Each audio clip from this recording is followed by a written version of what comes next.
apparent, the one that I know will carry Jamaica to higher heights. We just have to convince him to go play again. Mr. Preparation himself, feed the master Damion Davy. Sir, I'm honored. I am definitely honored, Damion, to have you here tonight. How are you?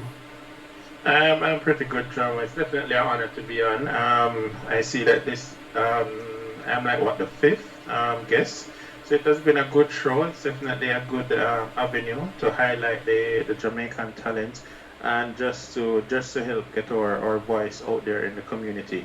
And to just be a part of this, I feel extremely honored. From back in the days when I used to play chess a lot, quite competitively. Now it's trying to make a semi-comeback, so maybe this will give me the boost that I need. It better give you the boost, Damion, because I said come back into the action. I said to you earlier on, Damion, that you can't retire before six Olympiads. You check John Powell, you come down the line all the way to me. Minimum is 6, my brethren. Don't even think of it before that. And I've always said you are the heir apparent. And it's not something that I take lightly. I've not called many people the heir apparent. And you are the heir apparent. You need to be playing chess.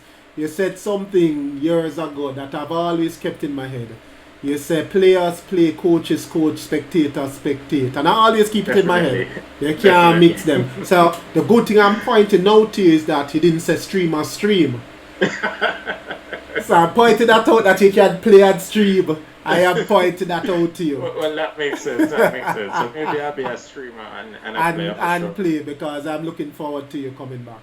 Damion, it has been a wonderful journey. A journey that I am honored that I've watched from the beginning. And I remember seeing you in high school because of Ekwe. Ekwe was always close to me, and Ekwe was always talking about his Wonder Boys. Was always, for me, one of the greatest teams ever, and we'll talk about that later.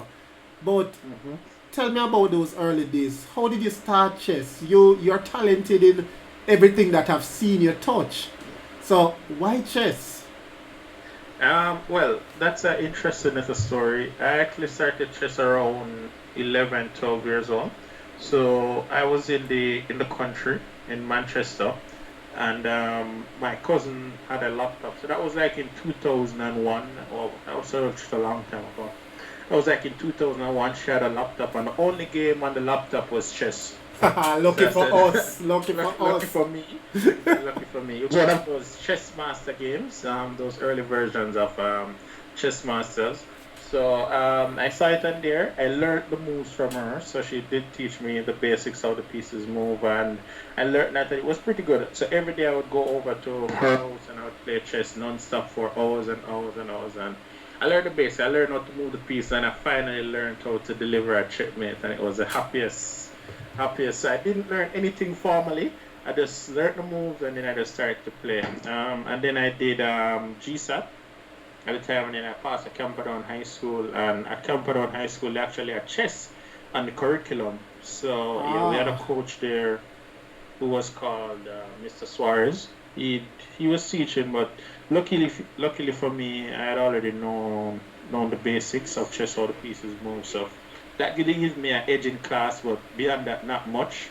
And eventually, we played in a school tournament. And at the school tournament, they actually taught us how to castle before the round start. What is castling? So move the rook 2 squares and put the rook over it. And so why would I want to castle with my king in the corner? So I didn't castle any at all in that in that tournament. I saw a person doing it. So it was good enough that I could understand what castling was, but I didn't really want to do it myself. So that was my first tournament. Us as a team, we did just okay. Seeing it was our first tournament. If I can remember, it was, I think Warren Cornwall was on the team. Wow, such a long time ago. I remember him for sure. Michael Savage. Yeah, he stopped playing chess after a little while, but all of them were passionate, and we did play that first tournament at Pegasus. And after that tournament, I didn't play in another tournament for maybe a year and a half or so. Okay. What form was that? What form was that, Damion? I was in first form. First form, okay. And then I went over and played in the school's tournament. So that was my first match representing Camperdown. We didn't play in the school tournament from Equitable time. So Equitable was the dream team, and then we're just trying to revive the chess at Camperdown. So I played with much older guys.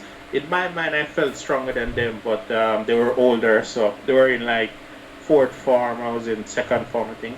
And I played, and that game I played on and on and on for hours. And eventually I did manage to win that game. So I guess that would set me up for the future in which I could play these marathon games. No, and that puts it in perspective for me. Definitely put it in perspective for me. Yeah.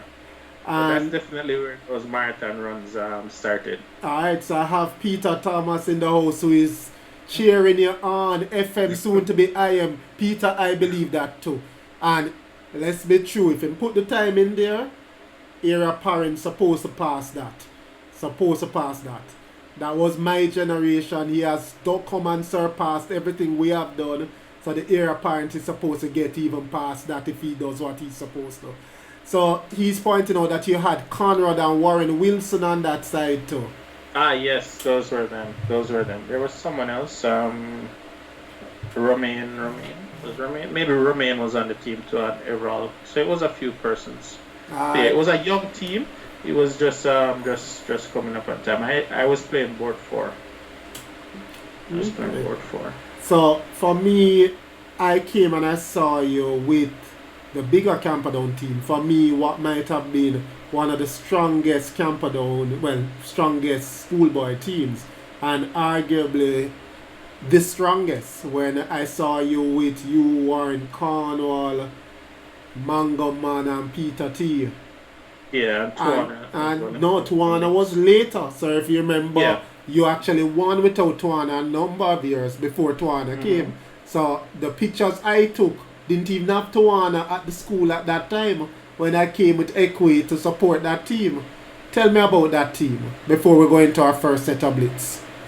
Alright, so that team was a lot of preparation went into that team. That team has some very deep history. Maybe I could write a book on how that team came about. So, in around 3rd form, Equitable actually came to Camperdown when I was in 3rd form.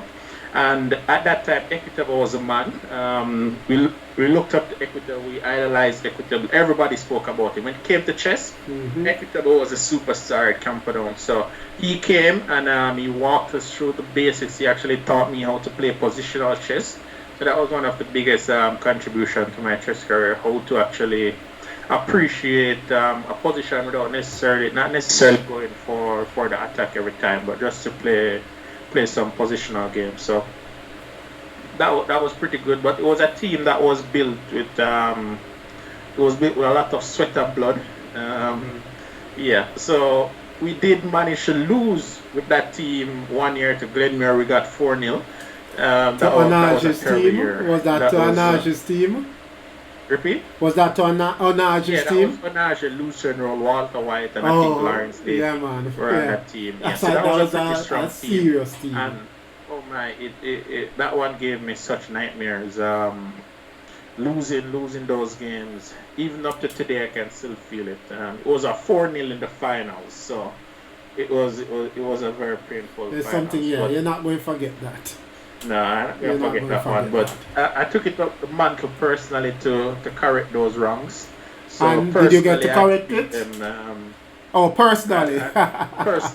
Personally, I had to deliver the beating for my team. Well, the next year, I think we played Glenmere again. We did win 2.5. So it was narrow, but at that time, it was a different Glenmere team. But we were just a far stronger team that year. And the next year, we were just the strongest team overall by quite a long shot. By far, and the year after I left, that team won as well. Yeah, because you matured. And when I saw at the Heights you, Warren, Peter Thomas and Mango Man playing, it was a terror of a side. Definitely a terror of a side. One that will go down in Jamaica history, and as you said, Camperdown won something like 4 in a row. Three in a row. Yeah, and that's an amazing accomplishment. an amazing accomplishment. So I see the youngsters ready to play. I was looking for the under 10s. I don't see the under 10s as yet. So if the under 10's not there, you know Jloy going to jump up and say he's the youngest in the crowd. So Jloy. So let me open Leeches. So I just look out for a challenge. Right? So it's DRD. Yeah, DRD_ Davy with an I. Davy. So guys, I just sent it out. Jloy, you get to be first this week. Luckily the under 10s haven't come as yet. So whenever you're ready, let's go over Damion. Alright. So once Jloy sends I'm it. getting 2 challenge. I see Jloy and I see McKennis. No, not McKennis time yet. McKennis is older than Jloy. You take Jloy. McKennis have a winner question, forget to play you. Can you see the board? Yeah man, we're good. D4 has been played. Alright, good stuff. Alright, so in general I am a Nimza Indian player and also a little Bogo Indian at times. And I prefer to play D5 right here. And taking on C4 is normally best. I have to play C5 now. This is theory that I studied a very long time ago. I need to take up the Queen C7. Something is already wrong with this move, but I just can't remember what. But this looks natural enough. Might be winning a pawn, right?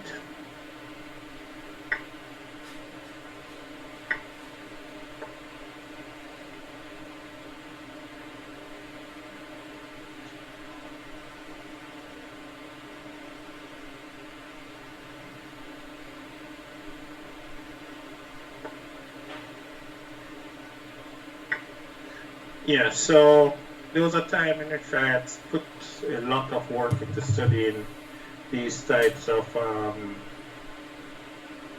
Nimza Indian position because I believe with black I should equalize first and then I can start some of the real action. As a team captain, I used to love so when you played Nimza because I thought I had half point minimum in the bag and it was for white to give me the team victory. So I used to love seeing Nimza. It and your Bogo, I was a huge fan of. Huge fan. Yeah, that's definitely one of the advantages of playing the Bogo Indian and the Nimza Indian. If you're stronger than your opponent, generally you should have a very good game.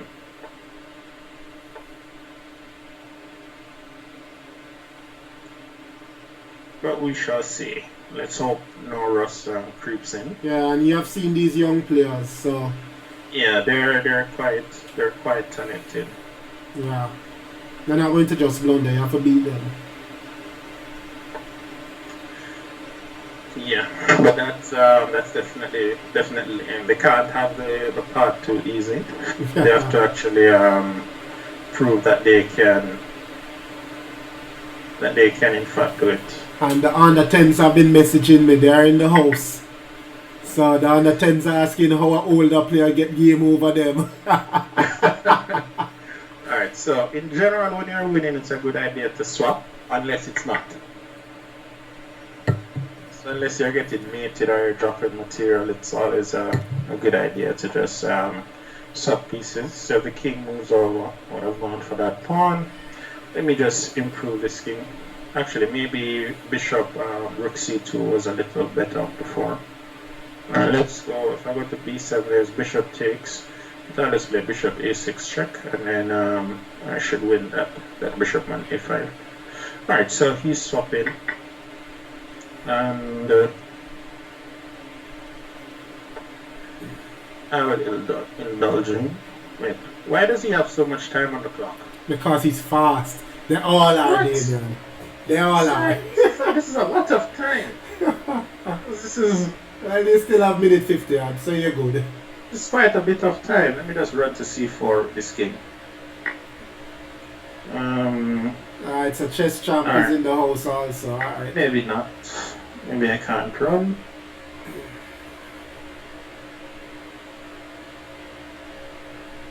And so the idea here, I guess, would probably play a4 to put the knight in c4 and win this pawn on a3.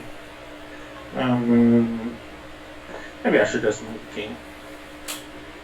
If king e3, I'll play knight c4 and I'll take pawn on a3. Okay. Yeah. So let me just take this one. There's actually, well, he's dropping a piece now. I think he had bishop c7. Check, and I'll just set this piece on e5.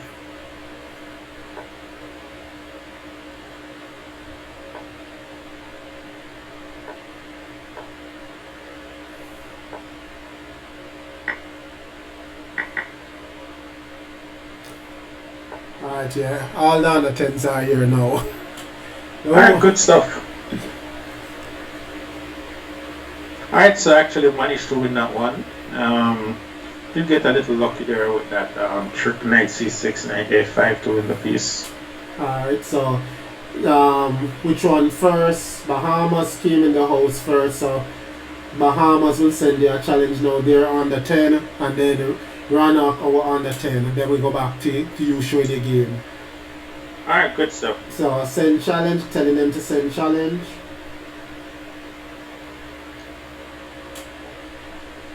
So tell me next person to come, because you know these older players kind of sneaky and will sneak in a challenge. Give me 1 second, let me turn on. Yeah, man. Alright, so waiting on the next challenge. It's not there as yet. So that young player, he is really, really talented, Jloy. And each week he sends me nomination for Game of the Week, and he has missed it by the slightest each week, but this week he's in there. What's his Max? Yeah, man, that's Bahamas. So here we go. Ronak line up next. Alright, so I'll stick to what I normally play. I'm an e4 player by principle, and I always like to play the Ruy Lopez.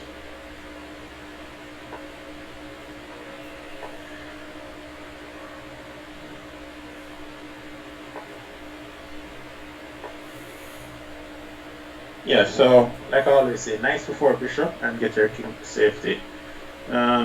This should be winning a pawn. I mean, there's some compensation normally, but it's in most times it's just not enough.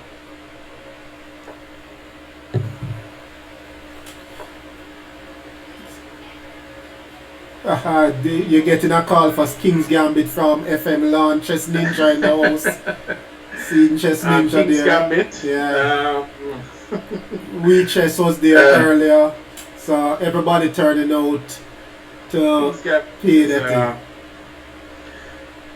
I'm not the biggest fan of the King's Gambit, but if someone would like to play the King's Gambit against me, then definitely. By all means, you'll be good. By all means, I am taking the pawn.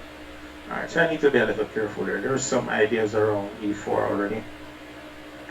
If I play queen e2, there's probably knight h5. Alright, let me go this way. If he takes, I'll take with the queen.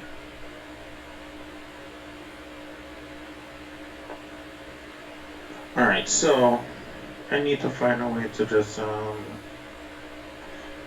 just wiggle out of this position.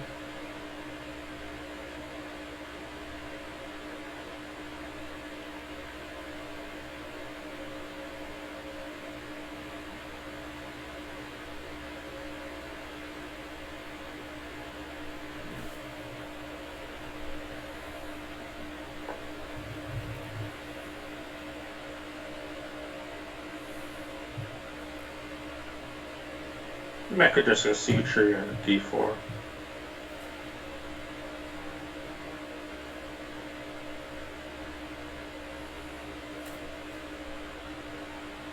Yeah, let's do that.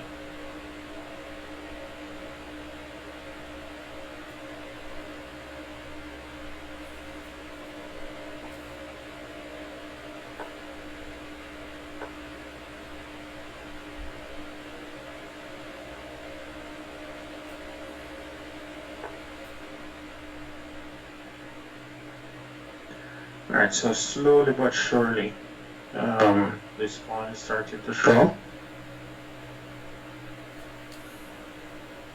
I do need to get the rest of these pieces out.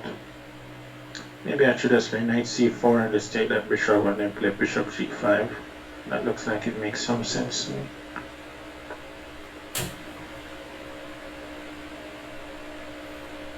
Giving all of them homework tomorrow, Damion. Well, actually, that was probably a very bad move. I'm dropping the pawn in d4.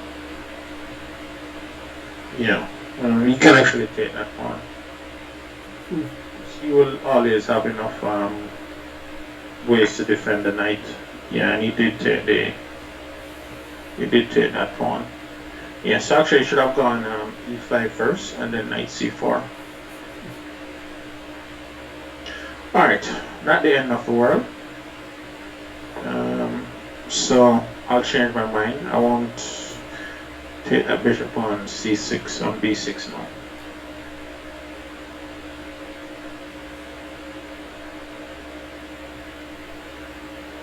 Yeah, now I'm probably just have to go f5 and hold the knight. I was a little afraid of this knight move that you played there, man. Yeah, I'm thinking f5 too. So Shane and Master Hines just say big up. I think f5 might be his only move though. I don't think he have anything else apart from f5. BG6 don't work. So I figure f5 is the only. I'm expecting f5 now. Yeah. Oh, wow. Well, let's see what that does. Well, it's definitely a move too, because the knight is kind of a little pinned to the queen, right? Oh, Damion, these little youngsters finding tactics, you know, man. Yeah, so I'll just hold your position on edge. Knight g5, knight g4, if I'm given the chance. But yeah, knight c4 was just definitely a blunder. Yeah. Oh, but this time is quite low, so. Yeah, and he's a 9-year-old Damion. Not bad for a 9-year-old. 9. Yeah. Definitely not bad. You should. No, if I play knight g4, it will take on e1. I'll take, and after king h2, you will take on g4. Pawn takes, and then f6, and that's 2 pieces of the rook. So maybe I should just play this endgame. But it's not promising that much for me. So what else could I play? Alright, maybe I'll try rook here. Alright, so I could play knight c6 and win some material now.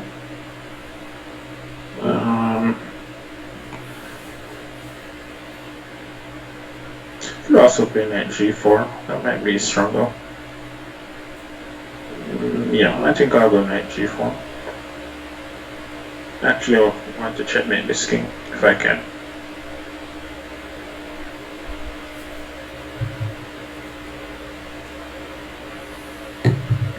Yeah, but for 9, this is the level is quite good. Yeah, apart from c5, you're holding his own. Yeah. Let me just take this. I'll take like this. I'll take this too, and I should be winning some stuff. Let me take this one.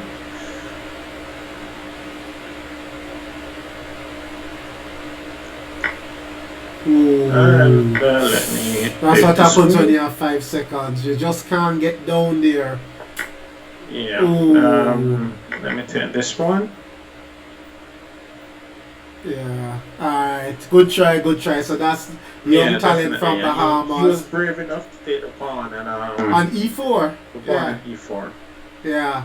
The one move just c5 threw him off a bit. Should have just moved the queen to d6 and play that position.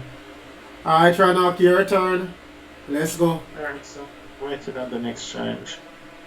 So that should be. Yeah, I have to try and pick up the wins from now because when the little monsters come up soon, I expect they will start taking some points. Let's see them lining up for the next set. Yeah, I've been quite impressed with McKennis play. I think it's quite good. I watched him play that game against Raheem Glaves, and oh my, Yeah, I that saw you was commentating that game. Clean. the level, Clean. level of that. So I'm just waiting on the next Yeah, one. so chess champ Level of PJ said he strength. sent it.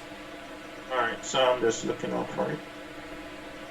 The Alright, level so, of strength in that game was quite high. alright, so make sure you sent it to the correct handle, DRD _ Davy with an I. Just sent it back in the chat again. So send it again. So chess champ PJ, send it again. Alright, so that's one. And after this game, and I wanted to just walk us through your first Olympiad, because a lot of these games that I saw was played at Olympiad. So as soon as so before we even look on that game, I want to hear your first, when you just got, tell me mindset when you heard you were selected for the team. Walk us through those moments. Well, for the first Olympiad, I actually won that national, but I was playing board 4 because it was a mixture of experience and it was pretty fine. So where was it? Round 1. Where was it? Was in, where was this? Well, was it Turkey? Was it Turkey? So it was probably Turkey. 2012. So, yeah, 2012. No, 2012. Yeah, 2012. So I was playing board 4. I believe I had a GM in round 1 because we were playing a full GM team. And it's my first GM.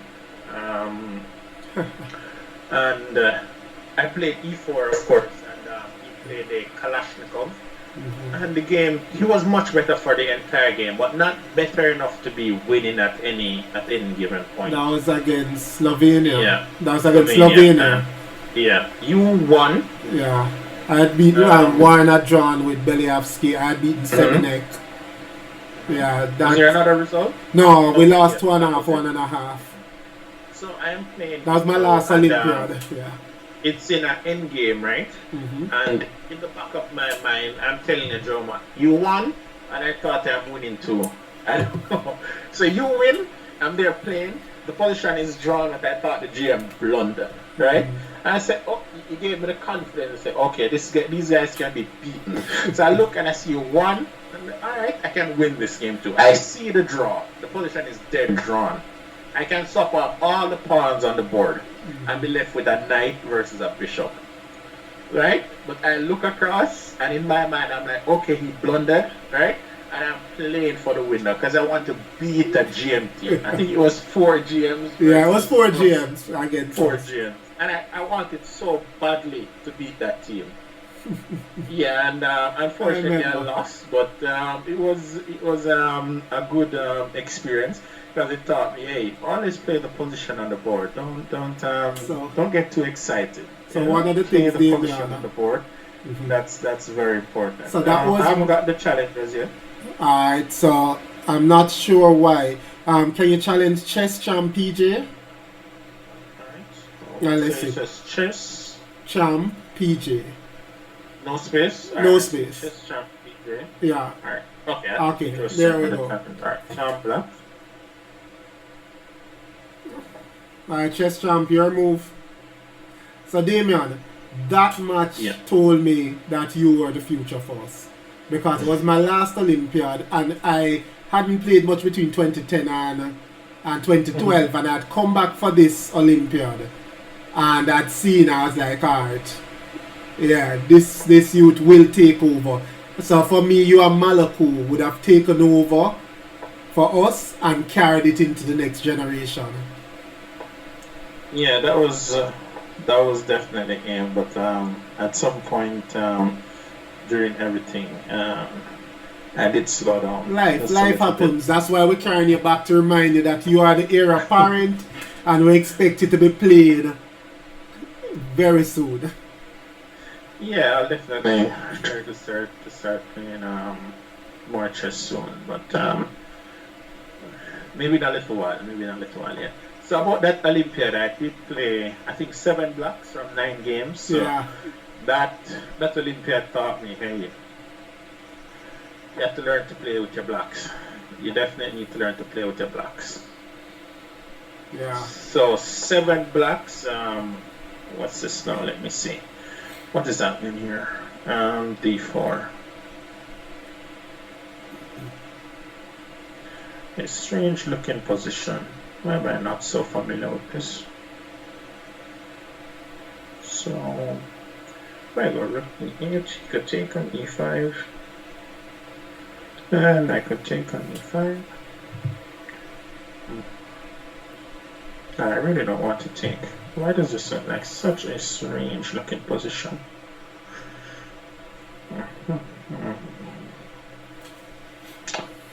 Maybe I'll just play rook e8.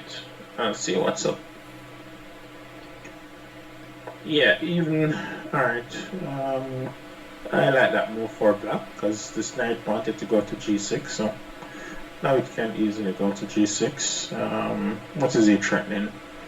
Nothing right now, so I will continue the journey.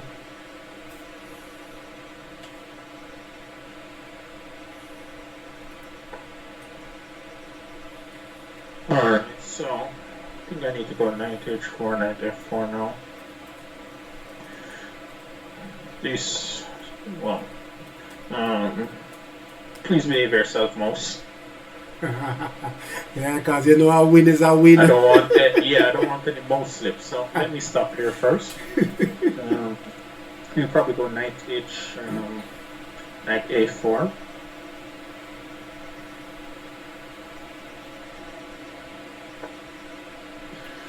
Yeah, pretty decent move. Can I hope to play?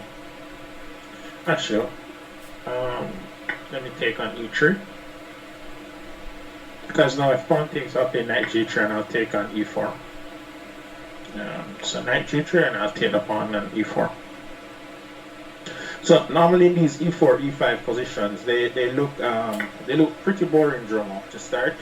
But trust me, if you are stronger, you will win them 9 out of 10 times. You will win them. No, never book. So, what is it? The venomous thing there, Italian. I don't remember the exact name, but they put the word venomous. The venomous slow Italian. And I was like, okay. It does seem boring, but it's far from boring. Alright, I want to swap queen. I should probably move the queen to g3. And then the queen will look a little silly on f6, as he will play rook f1. And because I played a long time ago, Damion, when I was playing e4, was just the Rui. Yeah, Rui is good stuff. Yeah, that's all I played as a youngster.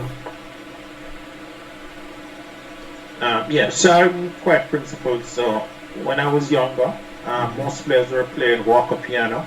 Not walker piano, Evans Gambit and these gambits as I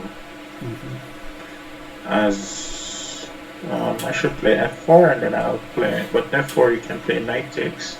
I'll take and then I'll probably just play something like bishop f5. Yeah. So everyone has played Evans Gambit and all these types of gambits and thing, but I was just too principled. So I just studied Ruy Lopez and only the Ruy Lopez. Nothing else was particularly interesting to me. Let me take here and I'll play rook here, so I can play rook f8. And then I'll play rook. Going to d4. Okay. Yeah, that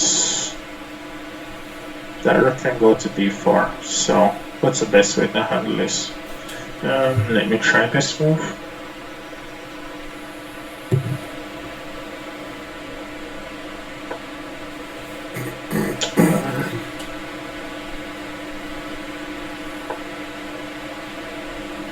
Alright, so let me check first, and then I should play rook f4 now. The young man is using his king as an attacking piece. Yeah, so now, alright, how should I do this now? Alright, let me take this one. things are not working out that side. So let me just switch to take in some material. Let me go back here, and then I'll put back this rook on f4, and I'll slowly go back and take that pawn on g4. Alright, so I will still go here, and I'll exchange the rooks. But maybe you could go by knight. No, you can't, no. So yeah, I'll exchange rooks, and the exchange should win the game. So let's create a pass pawn in the meantime. Let me take, and let me push. So where can this knight go to stop this pawn? F3, so let me attack it first.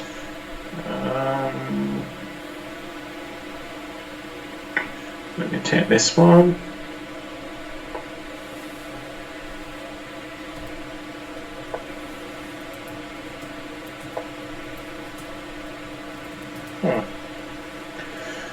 Alright, I'm too lazy to work out all the details, so let me just take the pawns on the queen side.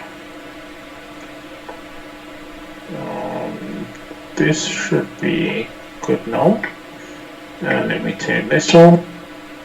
And I'll take the knight next, and that will be the game. Alright, so that's one knight, and I'll push the pass pawn.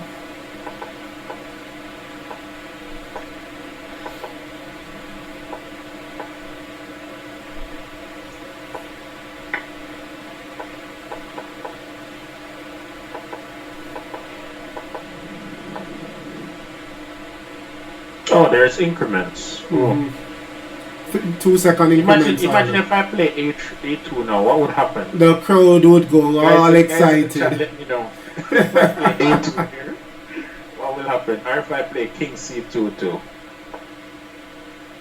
So any one of them. Yeah, now it's just a mating few. So I'll just play Queen here, and then this will be mate. So, Alright, so yeah. So Damion, the way you have reached international with your YouTube channel, which I will come to later, the father of the Bahamian player just texted me and said, "Hey, is that a piece, Raggy?"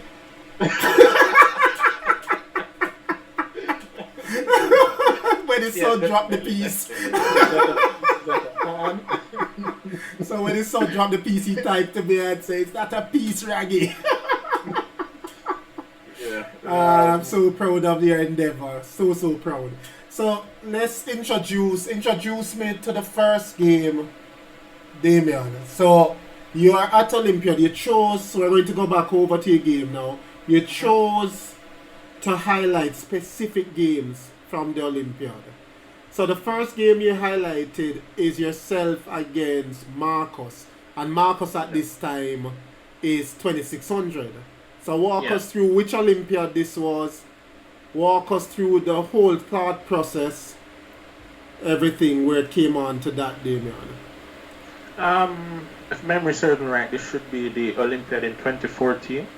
I was playing board 1 at that time. And Markos was a very unassuming guy. He's not very imposing, but hey, looking at his game, you would think he will just crush you at the board. His play before the game was pretty good. I looked through a few of his games.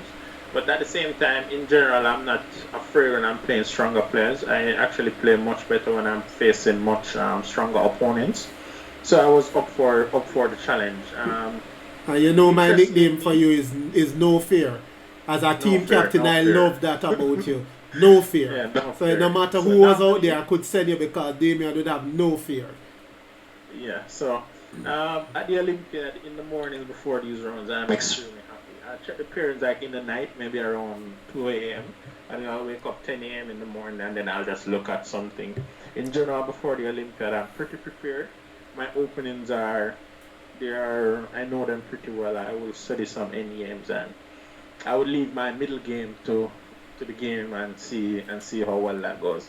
So I was black in this game, and he started off with d4, and I played knight f6, and c4, e6, knight f3. At this point in 2014, I was playing the Bogo Indian a lot. It was the opening I prepared against knight f3. So of course I continued with bishop b4 check, and then he played knight b d2. And I was pretty happy to see this move. Yeah, there's an interesting reason which I'll tell you in a little while here. But this move, I'm much more comfortable against this move than bishop d2. But b6, I'm continuing typical Boga Indian fashion, and he played a3, and I took on d2. He played bishop takes, bishop b7, pretty normal developing, and he played bishop g4. Now at this point, I am absolutely surprised. I cannot believe what's happening on the board, Jomo. This is a line that is known to be absolutely fine for black, and I'm like, but this guy is not GM. Shouldn't he be trying to punish me in this kind of position? So I already felt very comfortable, and before this game, I was training with Hassel Lopez at the time, so he was my training partner, and we played like maybe 30 games in this Boga Indian thing. So I knew it inside out. So of course I continued with b6. He played e3, and I played knight b d7. He played bishop e2, and now the funs begin. h3. Right? This will show why this line is not so hot for white. And bishop h4, and I went g5. And after bishop g3, I continue h5. If the GM wants to be kind, No fear. Give me a piece. You see why I called you no fear? I Mr. No Fear himself. At this point in the game, I was very comfortable. I wouldn't go as far as say I felt like a GM, but I felt that you're in the zone. I'll be getting a good. Yeah, you're in the zone. Warren always talk about the zone, and I remember towards the last part when I was watching you, you're in that zone. That Definitely. confident, knowing you can do what you're supposed to. This was happy time, and he played h3. So yeah, this is a move, but I think best suit is normally h4 here. But already the position is not so great for white. So h3, and I went knight e4. Now the idea behind knight e4 is just to take the bishop on g3, remove the bishop pair from white, and then play with the better bishop on b7 and the slightly better knight on d7. It might be all the way down here, but arguably it's better than the knight on f3, because the knight on f3 really has no squares, and I can make some squares for the knight on d7. So he played d5, and I played queen f3, hitting the pawn on b2. He played queen c2, and now I took on g3. So now, this position from the opening, I am very comfortable. He has a double g pawn. I have no weakness. My knight has c5 to go to. In some lines, I can take on d5 and win a pawn. So, of course, in this position, I castled. He played e4, and I played g4. In typical fashion, I'm feeling much better in this position now. So I'm just trying to push his pieces back. He played knight e2, and I went queen e5. Immediately on the weakness. Hitting the weakness on g3, and just centralizing the queen so that the knight can go to f6 and hit the pawn on e4. Can you see the arrows when I'm pointing them? Yeah, the arrows are there. Yeah, man. Nice. Oh, alright, I was just playing around with the arrows. So queen e5, and he went queen c3, protecting the pawn on g3 and offering a queen trade. So at this point in the game, I'm thinking afterwards, I can exchange the queens, and all endgames should only be better for black. He will have a double c pawn, a double g pawn, but I wasn't 100% sure, and I thought, let's just keep the queens on the board for a little longer.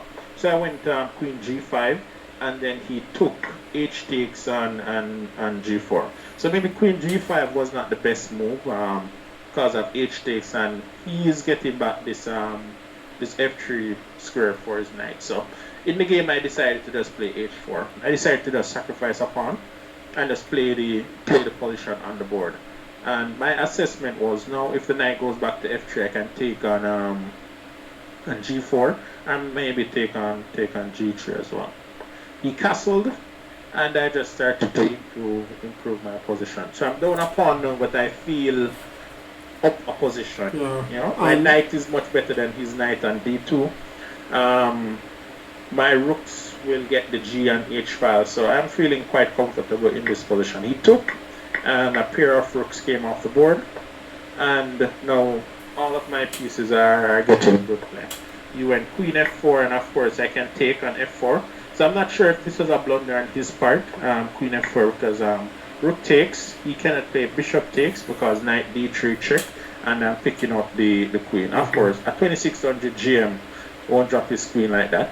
Or maybe I could have gotten lucky and he could have dropped the queen. He went queen f1, and I just put back the rook on g8. I'm not sure why I put it on g8, but it just absolutely felt right. And after the game, I checked it, and it was just the best move for the time. Just wait on the position and try to nurture it in a couple moves. So now I'm trying to go for these weaknesses on c4, just trying to pin down the rook and the knight. What I love about this game, Damion, is that you're showing the youngsters how to create weaknesses and then attack it in really classical positional chess way. It's a beautiful positional game. As soon as you create the weakness, you target it, you hold the initiative with h4, and then the pieces get better squares, and it's just really a positional classic what I'm seeing here. And it's against a 2600 player. Yeah, at one point I couldn't believe it.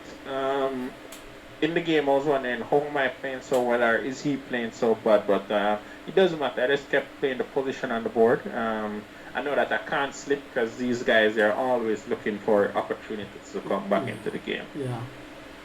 And here you went bishop f3. And I'm just slowly trying to improve the position by rerouting the queen to e3. And the queen did reach to e3. What's so great about e3? Explain to them why e3. Because I see the queen move from g3 to e3. Alright. So the idea around g3 to e3 is to really control this d3 square. I want to put my knight there.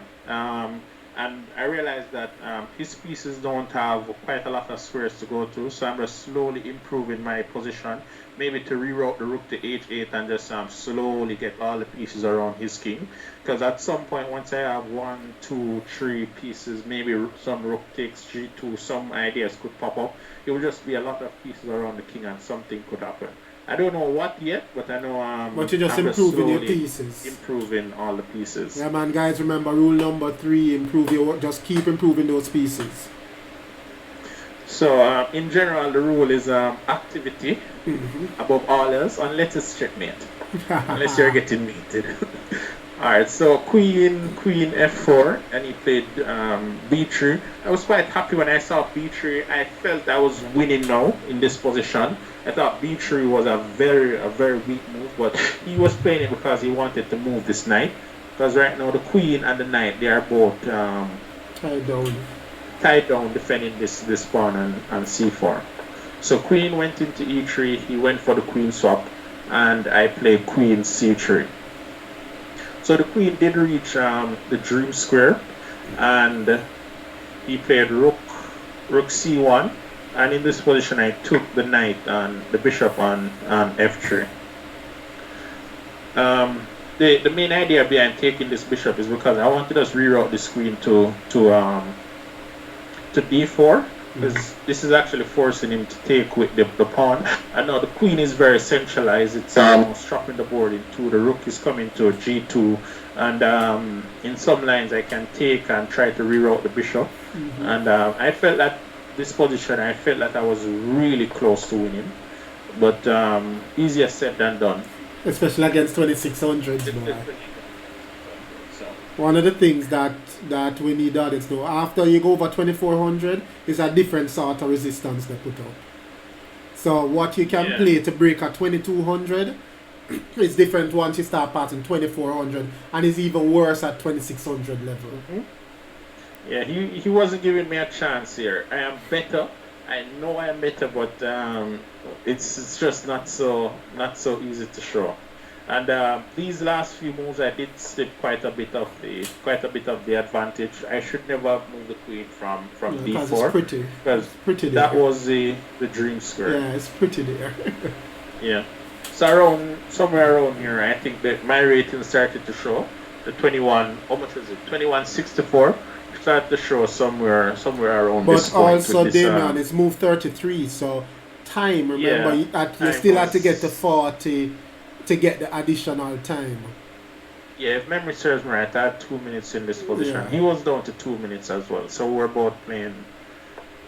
I was just playing the obvious move, not to drop too much advantage. And but he's defending well. I mean, I am better, but it's hard to show. Maybe if I still had the knight, it would be a different story. Because queen and knight do work best, but. We will see what happens.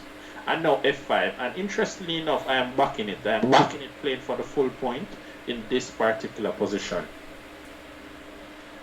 He went rook h4, just hitting the queen, and I played queen g5. I have the safer king. His king is a little loose. This is 7th rank. Well, his 2nd rank and 1st rank might be a little weak as well. So. At around here, so probably it was down to seconds now. I was feeling very, very comfortable in the position, especially when this rook went to h7. But around here, I did slip quite a bit of the advantage. The best plan in this position is to reroute the queen to f6, reroute the queen to c3, bring the bishop in the game, and harass the king. Because right now I don't need to worry about checkmate, especially if the queen is on c3.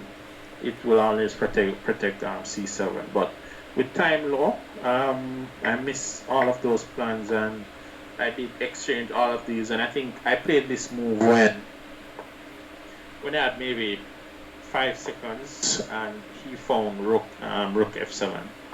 Which was just a good move. And even though right here I might be a little bit up, the winning days are completely over. So I say equitable. Your coach has reached in the house, your old coach from Camperdown, and he's saying good stuff, FM, good stuff. So you know he's proud.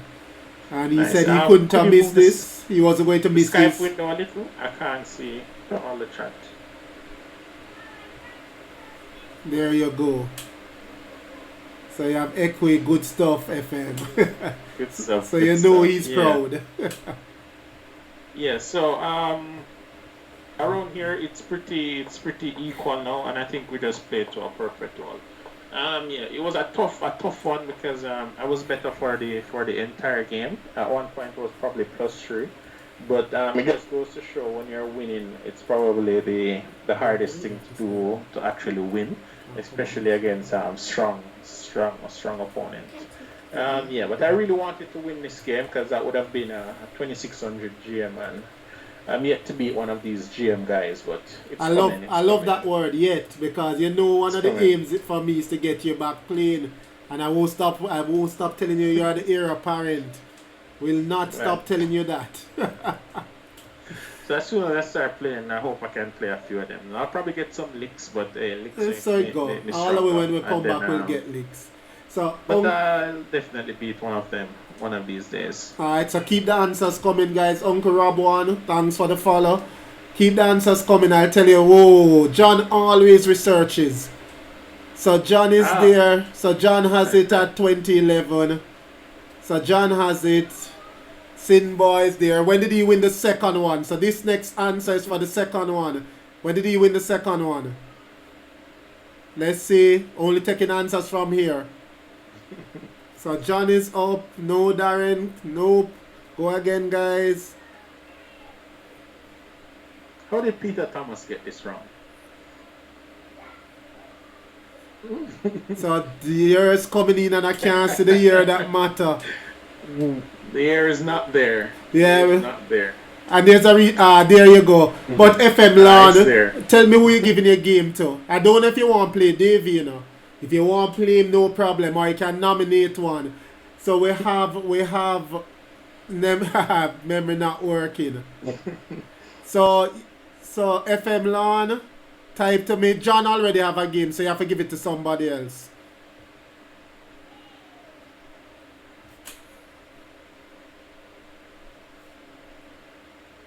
So John is up next, Darren, and is Sinboy in the house, because we owe Sinboy a game from the other day. Trini Cupid, big up my brethren, big up. Respect every day.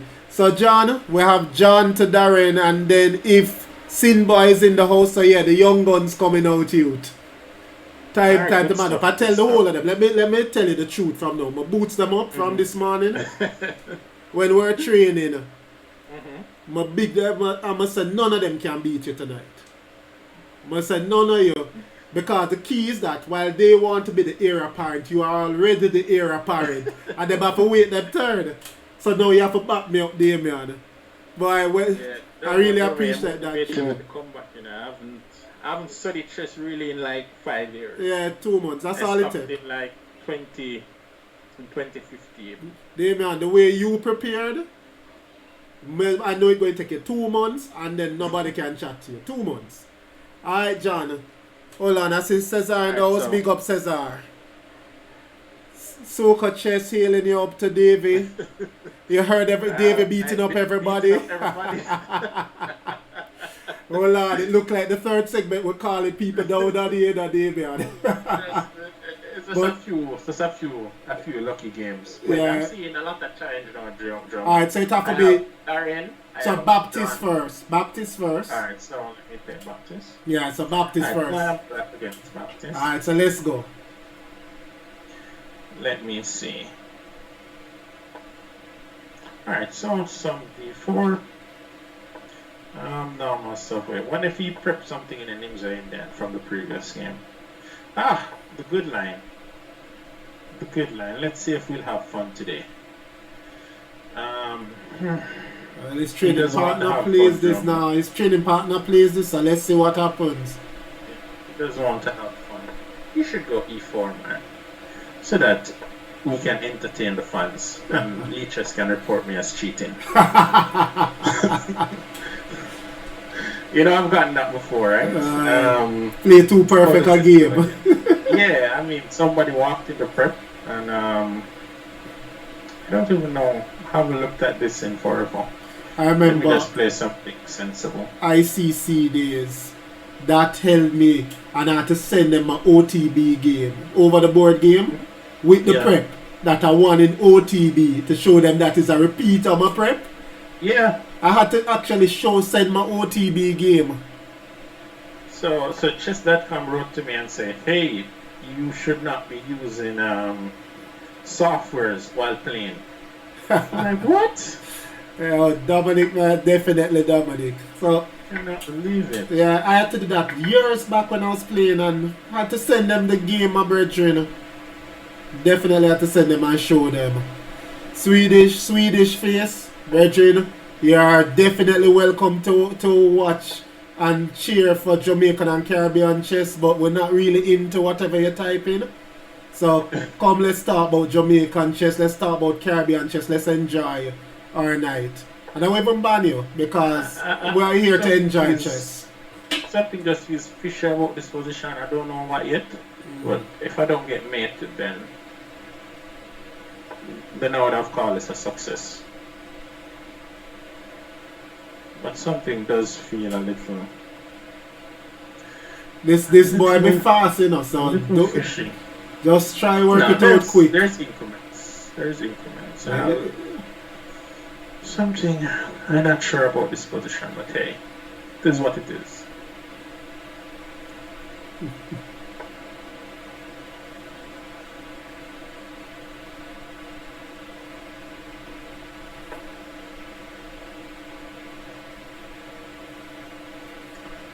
It is what it is, so I will just play it. So this knight goes to e4, and I probably need to activate this rook.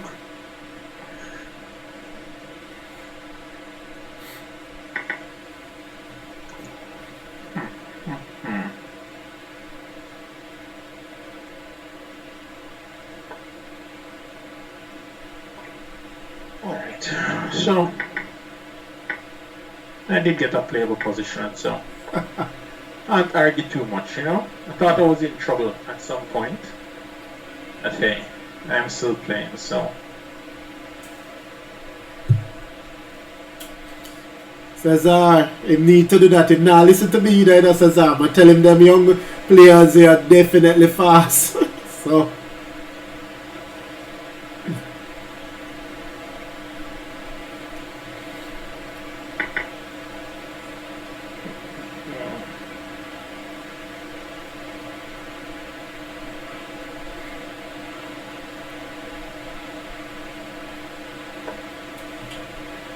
So with Soca Chess in those dream and ambitions, I'll send this to you on the second GM norm. I'll send this to you, dream and ambitions.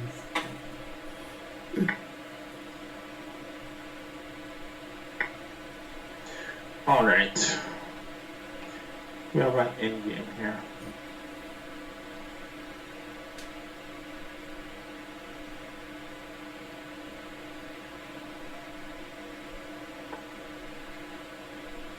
Ooh, I don't like this.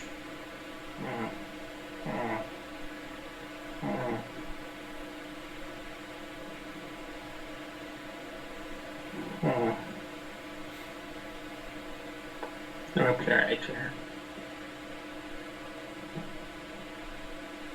This is too much speed, Dromo. Ah, there you go, my brethren.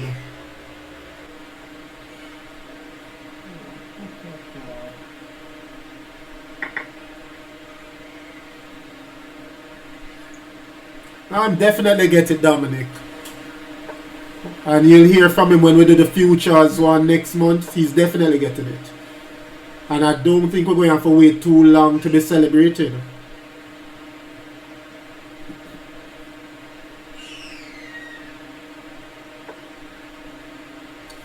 Trini Cupid said, move them fingers, David. Move them fingers. Oh, look at the time. We told you. These youngsters ain't ramping. These guys are hooked on speed.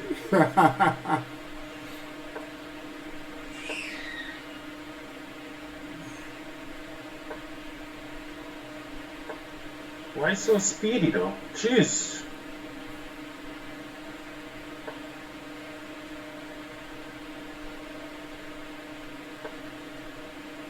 So speedy.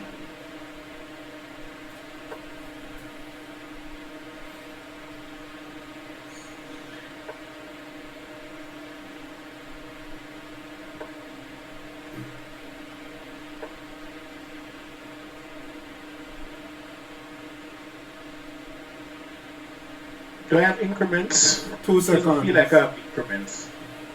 This guy is so fast. Jeez.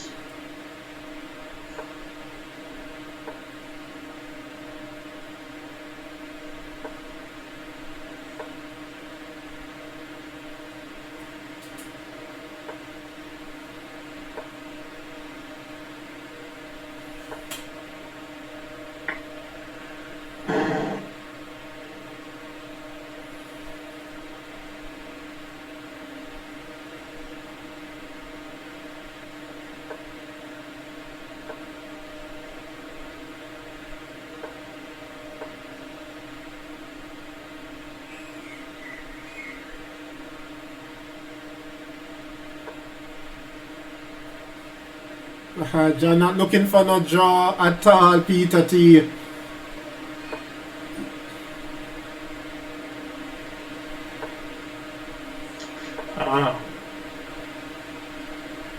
Is this me? Almost.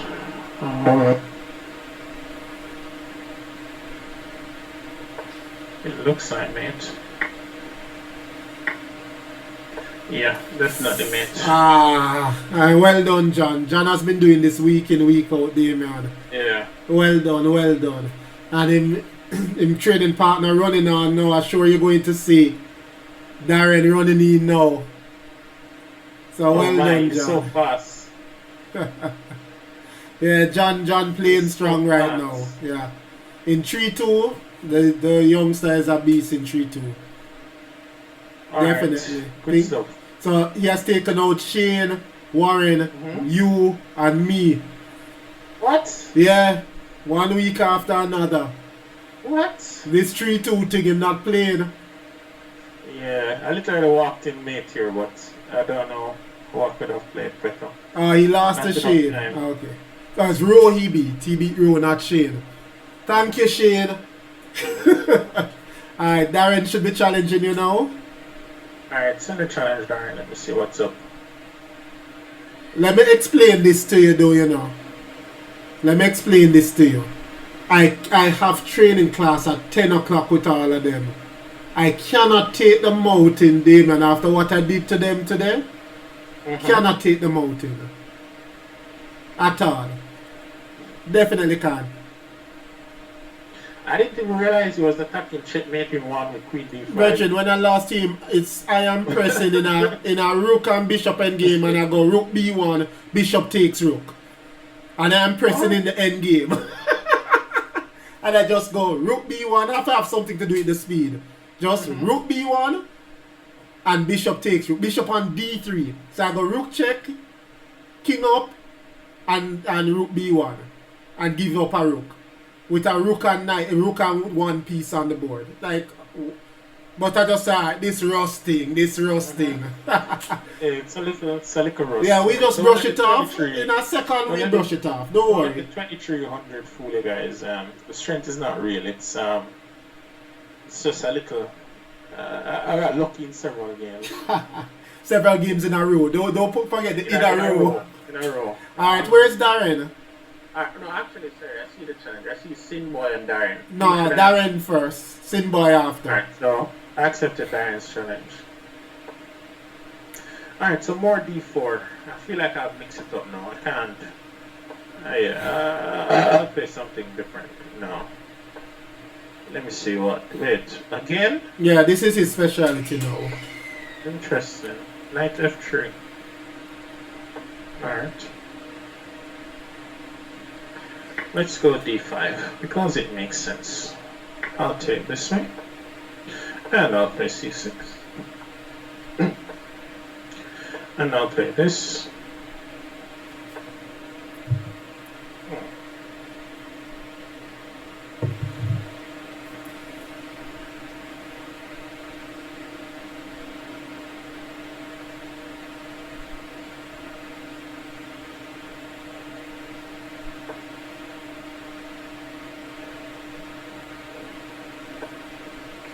So after this, we'll go to the second game, Damion. And then it's free for all for who go and challenge you.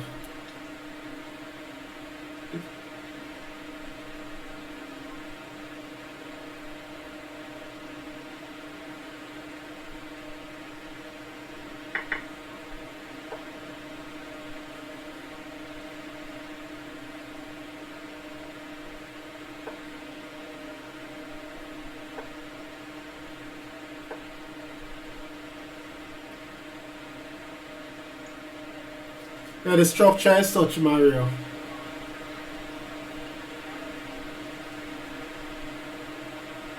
And if you know Darren's style, him not aiming for much. Just enough and to find a plan and him good.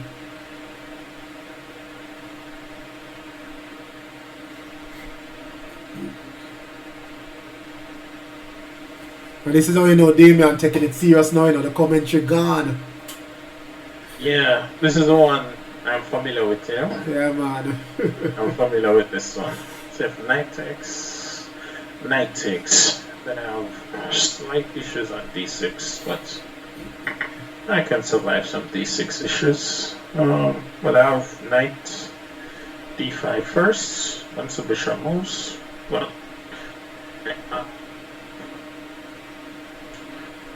plate 2 and some material.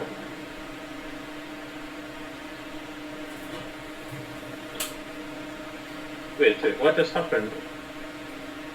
Oh.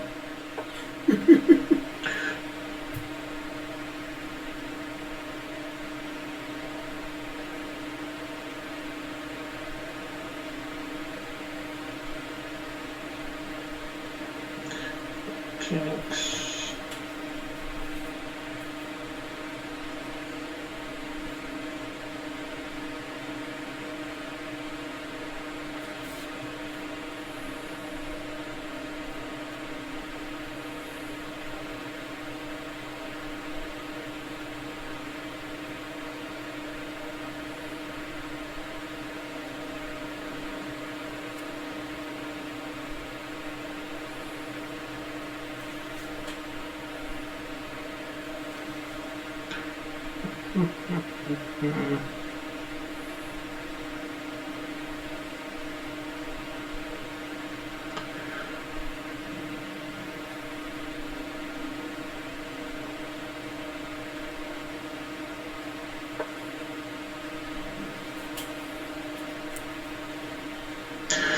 Not a move I'm particularly proud to make, but hey, I want to move this knight and to take Nathaniel for. Shane asking if you want to lose on time.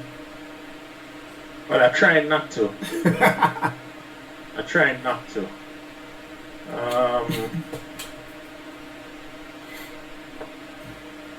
Alright, so let me play some move.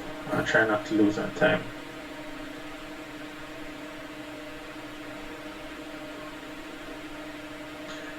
"37 seconds to 2 minutes plus." Now you have this note.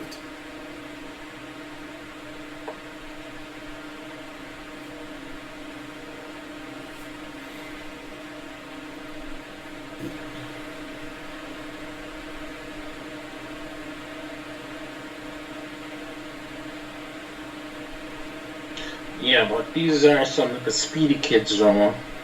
Yeah, them eat, sleep, blitz, my virgin. And the program that I have them on blitz used to test openings. So they're playing Friday night, Sunday mornings in leagues. So they're just non-stop 3-2. Yeah, this is lots and lots of speed. All right.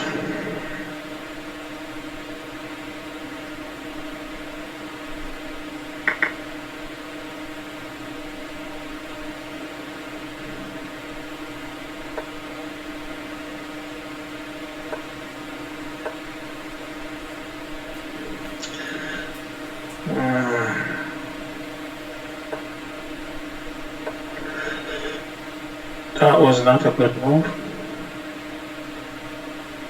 But it is what it is.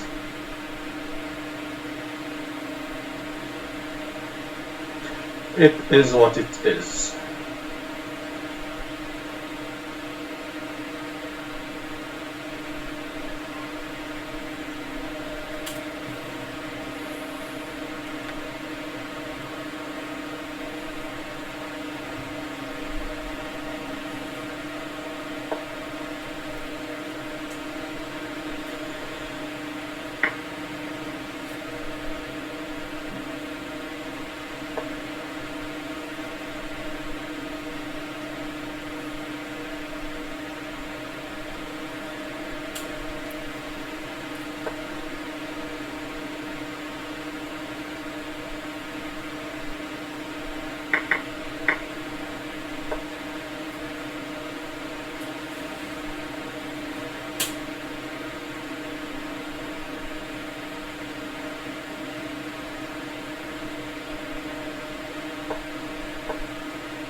Oh my, that should have been a check.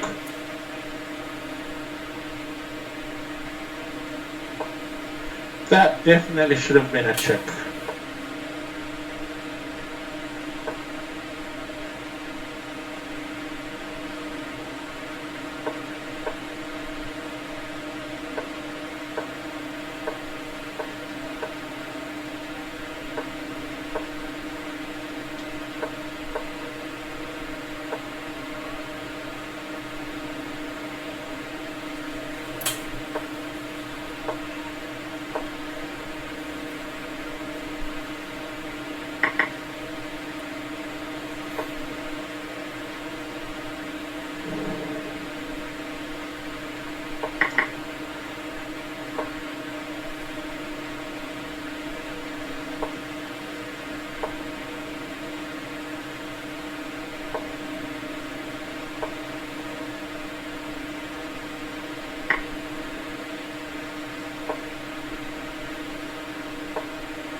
Ah!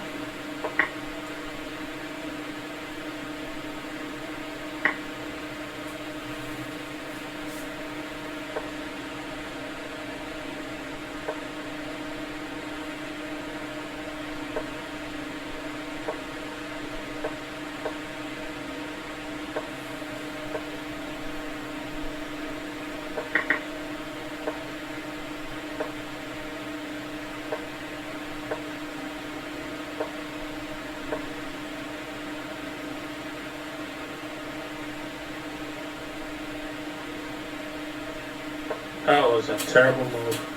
Yeah, short side. That was a terrible move.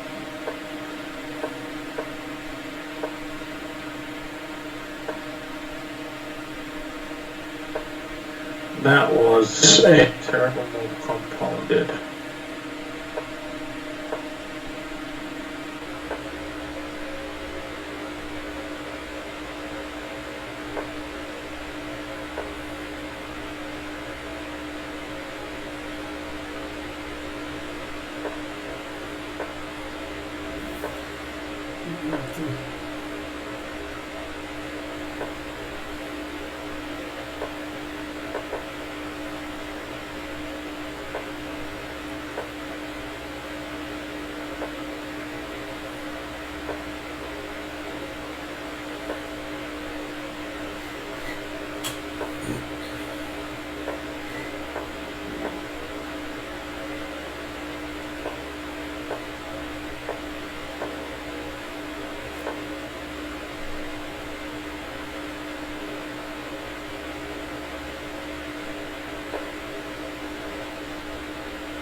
No, that was a terrible game. Yeah, but fighting chess. Definitely fighting chess. That was a very poor game. I absolutely missed the play that check. Yeah, but it is what it is. Yeah, and let's remember that these two young 14-year-old players have both made the Jamaica FIDE Online Olympiad team. So both of them made it, John and Darren. So definitely there. But that end game was so lost. Sorry. I see Raehanna in the house. So Raehanna, you know the next cycle, you're up for the next cycle. Sin Boy, to finish off this cycle, then you need to introduce us to the next game. So Sin Boy, send your challenge in. And let's... Okay, Sin Boy is actually there. Alright, so let's go. Then we'll go to the second game and you walk us through. Let me accept Sin Boy. Alright, you're playing Sin Boy. Alright, so finally at E4. I can breathe a sigh of relief. Wait, what is this? Who told him to play this drama? Did you tell him to play this? Oh, D4. This D4. 9. Now I remember something. What was it prep to do with this thing? I had a little trick here. How was it? It doesn't matter. Just play it normal, yeah. This is just fine. It's like this. And it's like this. And it's like this. And it's like this. So yeah, just normal stuff here. But of course, white is normally always better. But there are more ambitious lines than this one. Yeah, for sure. I can't even remember if I had switched to knight. E7. I know. Yeah, I think maybe that's what I played. Yeah, cause I know when I prepared someone else's, I prepared knight G7 over G6. Yeah, because this D4 business. So I prepared this. I think super equal position. 2004. I think I prepared this for some students in 2004. And then ended up going knight G7 after.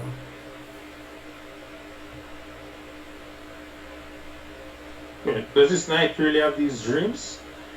Wow, these are big dreams. This F6 square is looking extremely weak. Should I say that he should have reminded you about the prep, but you don't win too easy. Yeah, I completely forgot the prep, you know? Because sometimes with these prep, you know, you do forget them if you're not actively looking at them. But the truth is, I used to get my prep at the least expected time, Damion. Like 5 years after I prepare it. Is he checking Queen H6 and Knight G5? Interesting. Maybe I should take on C2 first, though. Yeah, he will take on B7. But if he takes on A7, that means, you know, let me take this one. At the very least, up one. Unless I get checkmated. But I'm up one for now.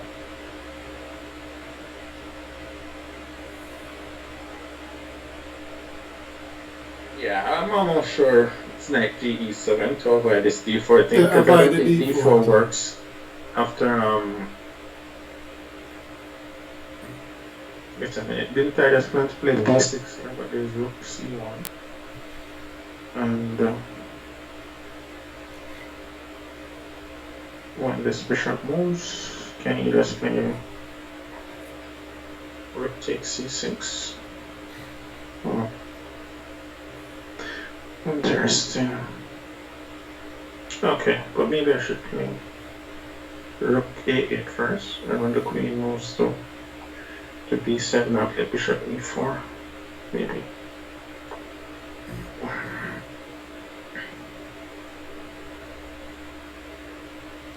So Shiraz was saying A6 then G6. And you avoid all that. That is it, Shiraz. That is it. Oh my, I forgot all of this, man. Jeez. I'm pretty sure I gave Shiraz this prep.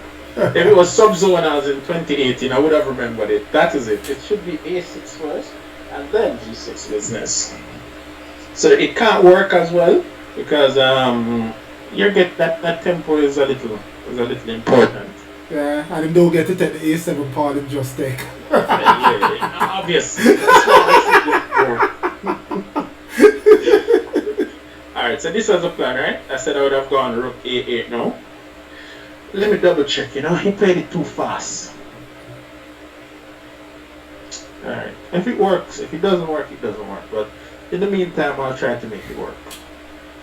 You know, as Raggy would say, you can't force your opponent to play good moves. And I'll play this, and I'll just take on C6. Maybe he'll play rook takes C6. Because I'm checking rook B8 to win the queen.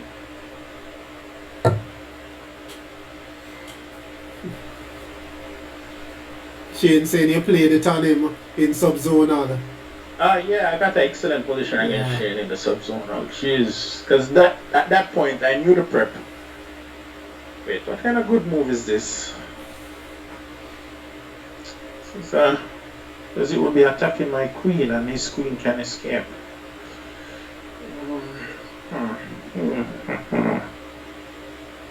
Alright, that's decent. Rook there, knight takes, but when he plays knight takes, he's attacking my rook. If I play rook takes, and then king attack, he plays there. This wasn't how I envisioned it, you know. Alright. He's attacking that 3 times, so let's see.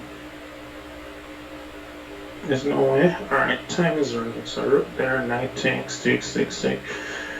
Alright.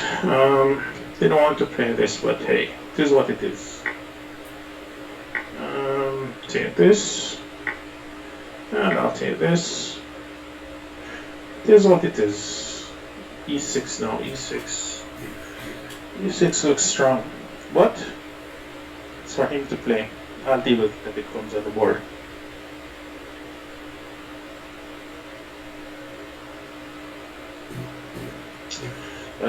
E6 looks decent. But I'll take the pawn on B2. I'll worry about all the rest later. Alright, so still have my pawn. Let me play here in case he wants to help me out with a little background checkmate. Of course not. Maybe e6 again is strong. I don't know. Didn't have enough time to work it out. Let me play here.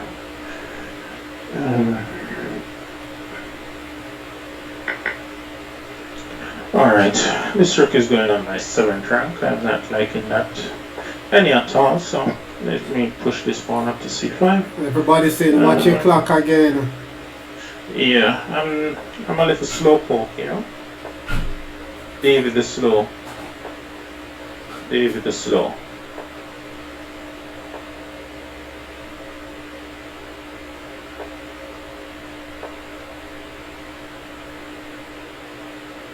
Something looks fishy here. I don't like my pieces, but that's what I got. And now he has 2 pass pawns. What? I'm not down any material, so there's that. Alright. I need to bring this rook into the game. I don't like where it is. That's going down there. So let me see a check, give a check. Let me take this, let me attack this. I need to create my own pass pawn before I get crushed. King there. Alright. Let's not try and walk into that checkmate. Let me play here.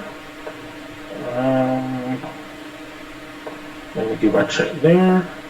Let me reroute this rook here.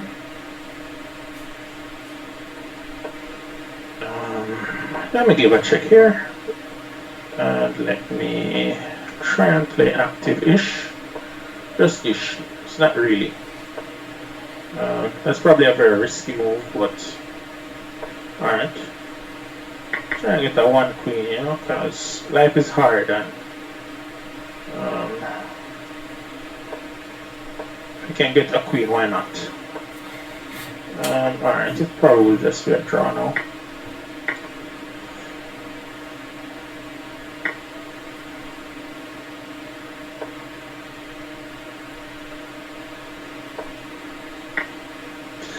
Alright. Alright. So that's what happens when you mess up the opening. But hey, you have to play whatever you got.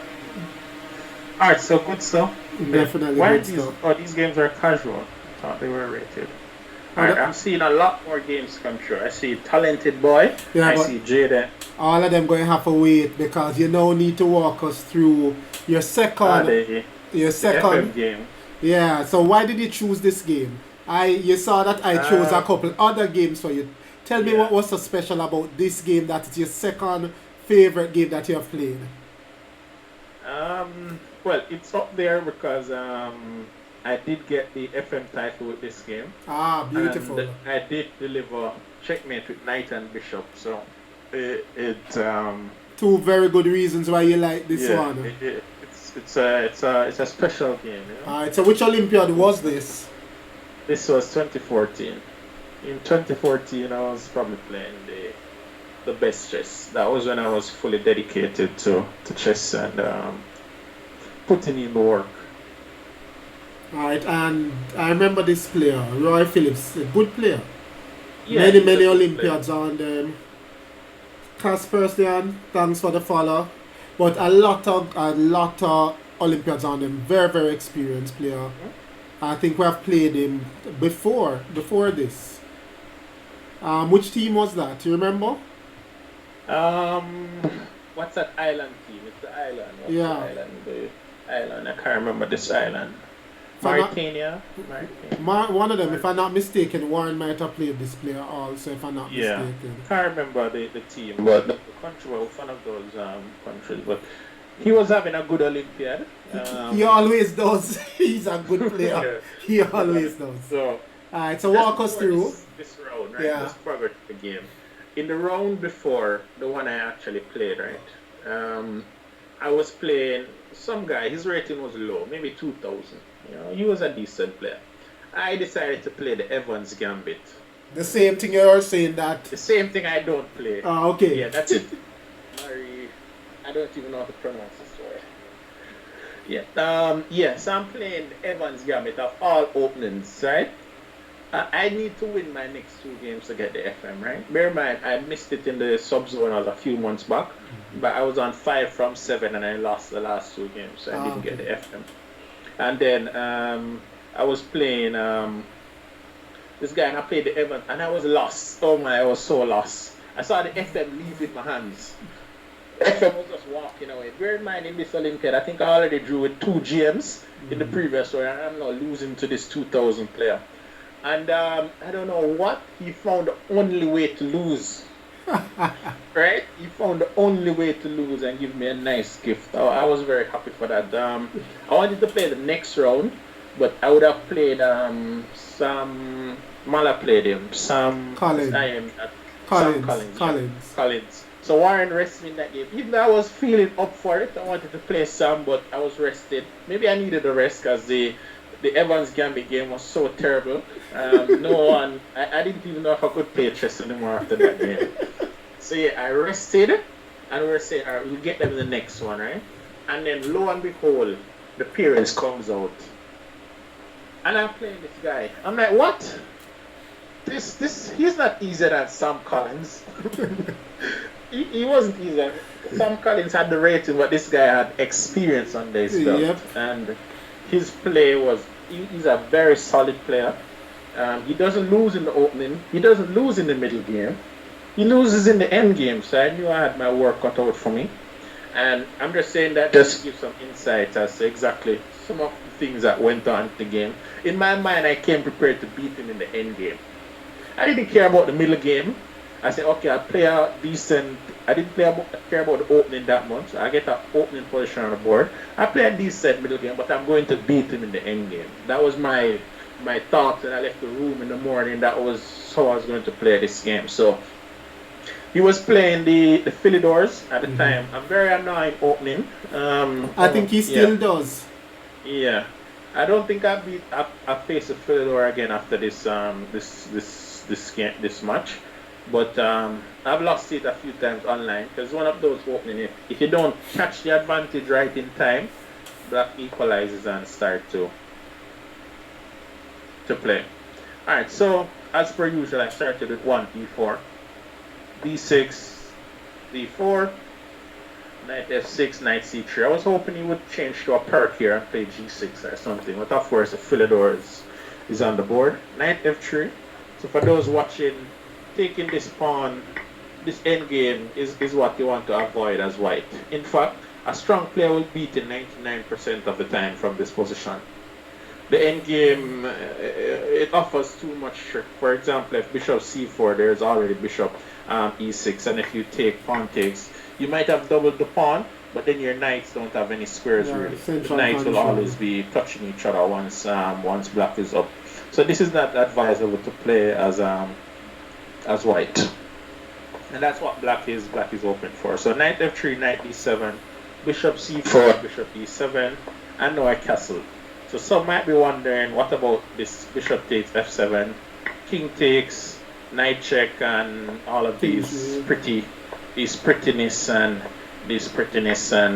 stuff. But I can guarantee you, black is lost in this position. White. Yeah, white is lost. White. The game is after queen g2. Yeah, after queen takes g2, there is nothing else. Yeah. So bishop takes f7 is almost just losing. I played that position as black twice in a day, man. You got bishop takes f7? Twice, and straight down. What? And the person just lost right out the opening?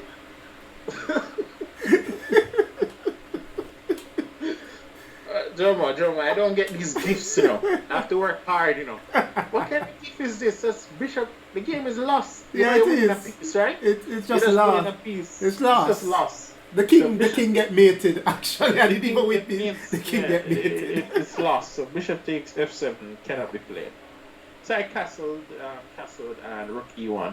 All of this was prepared the night before, so it's just to get a relatively playable position. I didn't come to the board to get an advantage from this game. I knew I would be there for 6 hours, 7 hours in this match. So more for me, it was just about getting quite a playable position and to know some ideas. He played a6, and I just played a4. Pretty natural move to start b5. He played b6. Normal again, h3. It's just a waiting move. You want black to commit exactly where he's going to play. He already committed a little with b6, but it's not so clear. So c6, and this was one of my idea. Immediately after c6, in my preparation, I wanted to go d5. It looks counterproductive. It looks like you're making your bishop bad, but there is actually some merit to it. So it's a fight against this light square bishop versus this light square bishop. Most times I would say if your pawn is on dark squares, your bishop is bad, but his bishop really doesn't have that much of a future. So that's one of the idea against this move, to start restricting his bishop. Because in some lines they're planning to go d4, exchange a lot of pieces, d5, to exchange a lot of pieces in the center. They're also planning to go e takes and just start exchanging. So that's the idea behind d5, just keep as much pieces on the board and to play against this bishop. Also this bishop, but not so much, as it looks like some Murray Lopez. He played c5 and I played bishop d3. Part of the prep 2, I don't know how I prepped so far. This is move 11. Just a weird looking position, but hey, it was part of the prep ideas. Knight back to e7. Now it's where I started to just to play by myself. When the prep is finished, what was my rating here? 2164 needs to come out and play. So knight e2. The knight is going to g3 to f5 or to h5, just to put some pressure on the king. And g6. After g6, I went bishop h6, hitting the rook. So the only move is knight here, and now I played g4. I guess in the game I was pretty afraid of f5 eventually unwinding, because was this the Olympiad in which I was playing that? What's the name of this weird opening that? I can't remember these things now. In which you play it against d4 with c5, e5, d6, and I was playing that before. The check Benoni.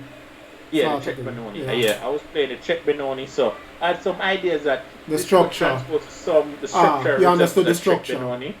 Yeah, so I wanted to avoid f5, but in fact, knight g3 or queen d2 is just a little better. g4 might have been a little too committal, but still, it's fine.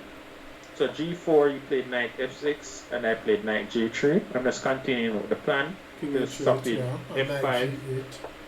And because this knight is going to g8. Yeah, so knight g8, f5. So when the knight goes to g8, now king h2. And I spent a little time about king h2, but I just felt that it had to be the right move. In some ideas, I want to play f4. I just want to move the king out of the way. I don't know why now. At the time, I would have known, that was a different Davy back then. But this little engine and Leeches seems to agree with me with king h2. That's probably one of the little Magnus moves. He doesn't even know why he plays it too. So knight takes h6 and queen takes h6 and f5. So yeah, everything I did was to stop f5, bishop on d3, knight on g3, pawn on g4, pawn on e4. But it came anyway. So in my mind, I'm like, wait, what? How can he still play f5? So I took. Right? He took back. I took. He played bishop f6. Now bear in mind what I said earlier. I came to this game prepared to play an endgame. Right? In this position, I played rook g1. But the interesting thing is, knight takes d6 just wins the game on the spot.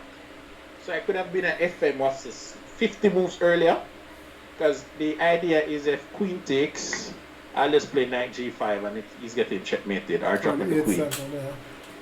So I cannot believe that I missed this move. In fact, in the game, I didn't even think about it for 1 second. It didn't cross my mind. I don't know how I missed that move, but yeah, knight takes d6 was just winning the game right there on the spot. He has no moves. All the pawns are dropping off the board. Everything is done. But rook g1 was still a fine move, but now he's getting ideas with rook a7 to to defend the king. But maybe if I played knight d6, this wouldn't be one of those special games for me. It would just be another game. So rook g3, just doubling the rook. So this is how this king h2 came into mind, to eventually double the rooks on the g file. So all normal stuff here. Nothing really is interesting at this point. The position is just equal. Exchanging queen is correct. And again, I'm just going for the plan, which I left with. Beat him in the end game. That's a plan. Beat him in the end game. It's the first in my life that I decided to actually come to the board and just beat somebody in the end game. I don't care about the middle game that much. I'm just going for the end game. He played knight takes, knight c4, so I'm hitting these two pawns, and I just picked up the first pawn on b6. So already the advantage is starting to show a little bit, and we'll just play out these few moves because it's still not super. Okay, so in this position I played rook a7, hitting the bishop. He played bishop f1. I could have gone rook g3 and when rook takes f2, king g2, and I'm still threatening lots of stuff, but I just wanted to get rid of this knight. I didn't want it to eventually get onto the f4. So now this is the position on the board in which I have sacrificed the exchange, but I'm picking up quite a bit of pawns. As you can see, the rook is rolling around the board and just picking up all the materials. So now we have a position in which we have a rook and a bishop versus a bishop and a knight. However, I do have I'm up 3 pawns, so I was confident that here I would be able to bring this one home. But still, some technique is definitely required. And 1 pawn already is gone. And you will see me lose several more pawns throughout the course of this game, because I'm just such a kind guy. You know, I like to help out my opponent sometime. So the pawns are just leaving the board. Can't believe I lost like 2 pawns in like 4 moves.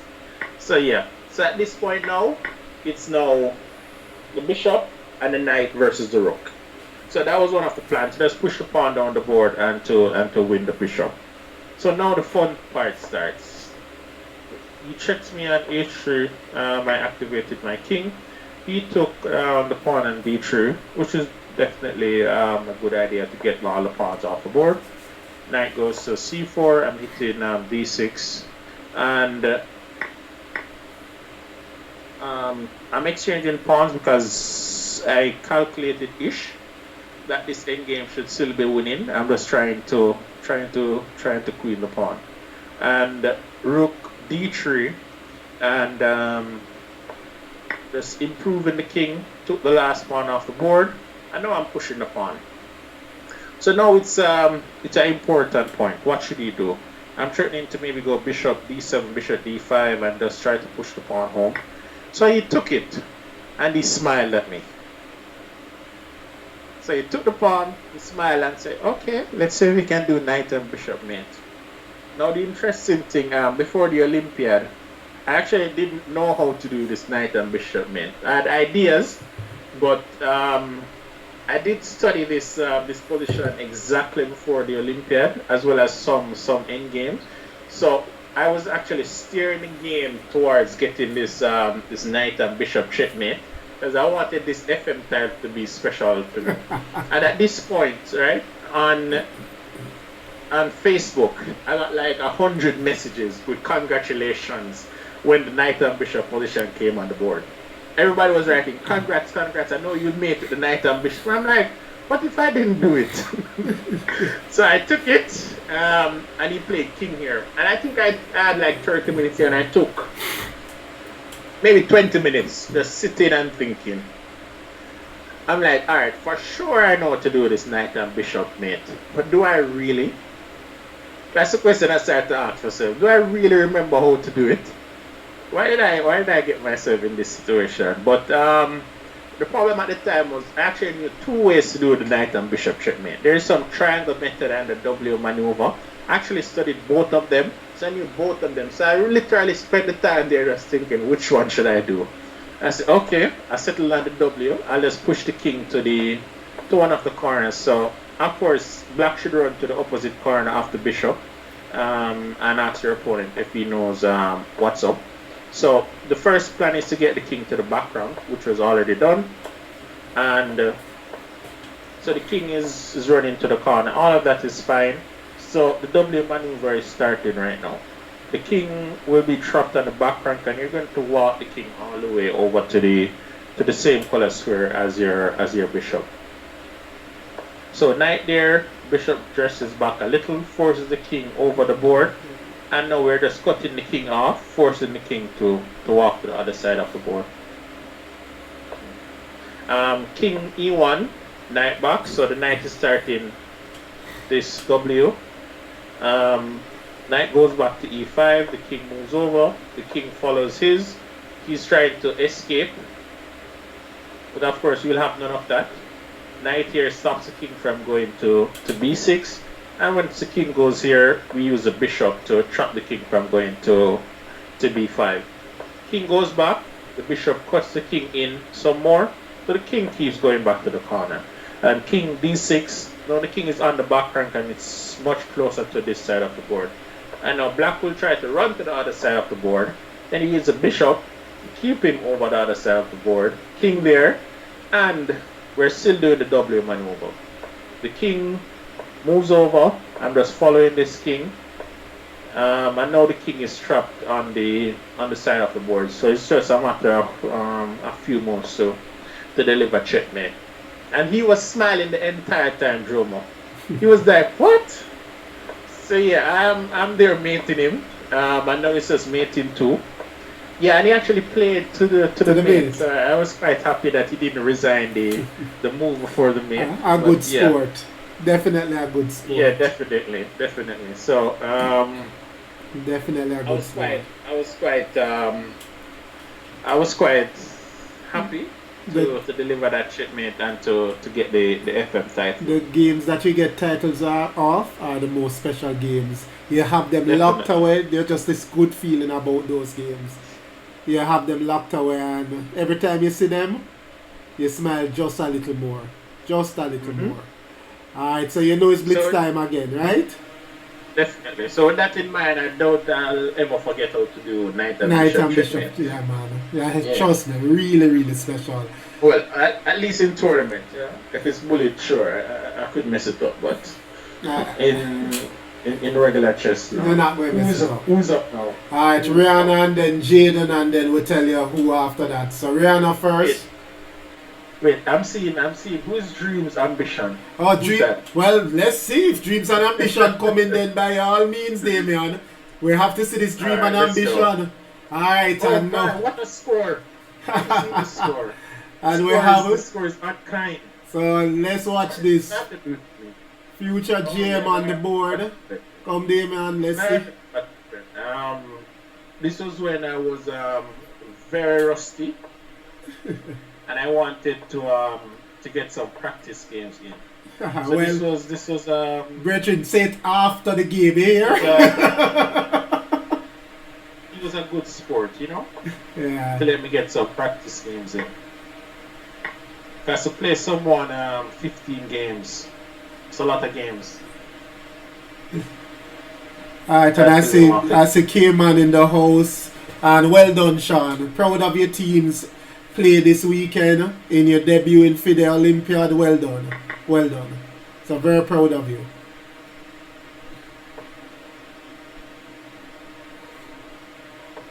So we have International Master Orlando Husbands against FIDE Master Damion Davy.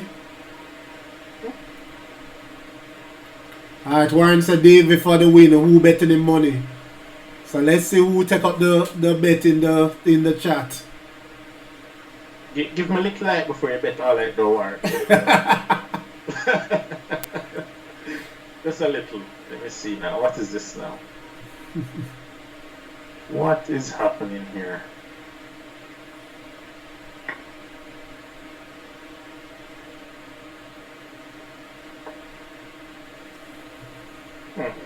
Interesting.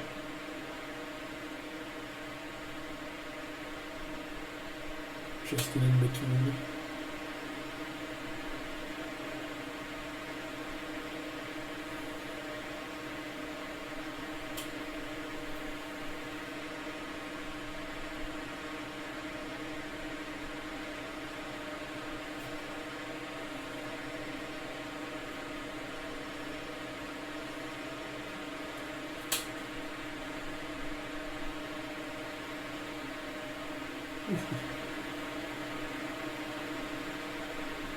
Alright, and while we watch this, remember next week we have International Master Terry Farley from Barbados, and that was my favourite Bajan player. So definitely a legend in Bajan chess. So we'll be seeing him next week and learning about chess in Barbados throughout the last 3 decades. Terry has been there. So looking forward to having him next week. 27. Looking forward to having him next week.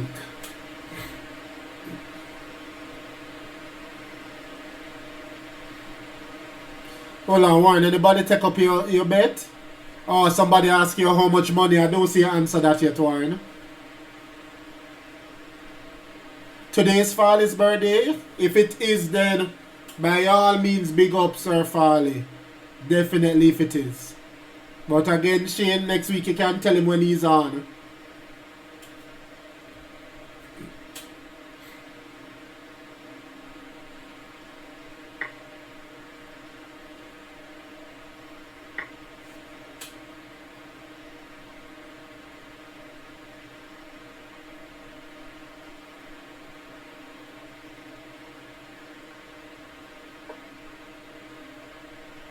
Warren, once you say words like Damion for the win, we take it as a bet, youth.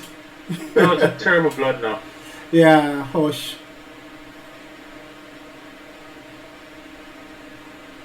Yeah, I'm dropping real material. Alright, Orlando. Still not ready yet. Still not ready yet. As soon as I reach 2-3, I'll come and give you some licks.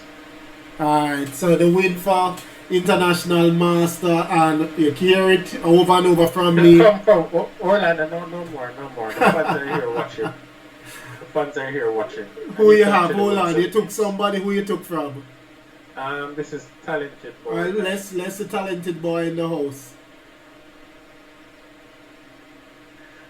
When you come on stream, Orlando, you can drop these 20s. Orlando ready to play. Orlando is streaming tonight. What is Danny's friend saying? Davy got 15-0 from this man. If he is calm down. Oh, sorry, I'm white. I'm white. Yeah, that was in the rough stage, you know, but it's there to remind me that work still needs to be done. Yep. Work still needs to be done.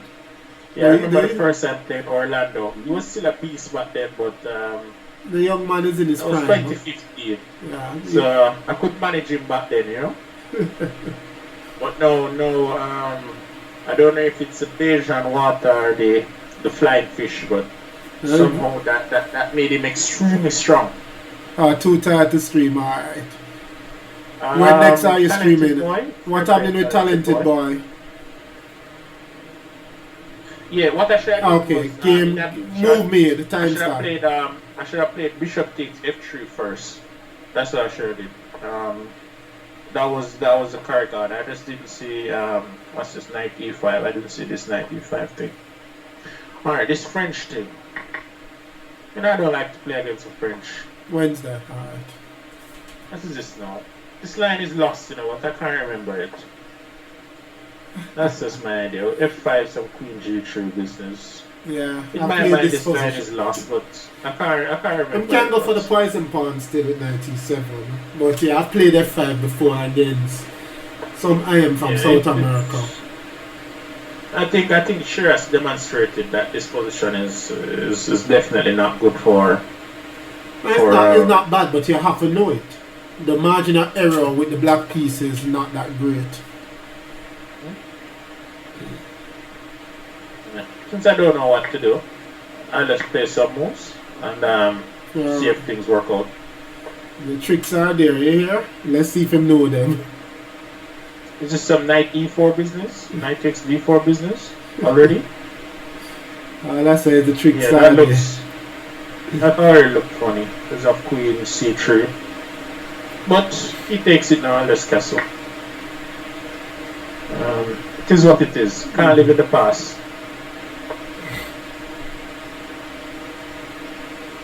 Yeah, I can play this. So seeing Soca Chess streaming Wednesday, so all of us after the Jamaica match on Wednesday we need to go over to Soca Chess and just support.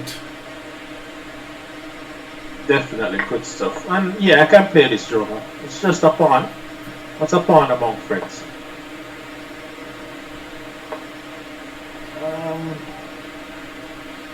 So he's attacking that again.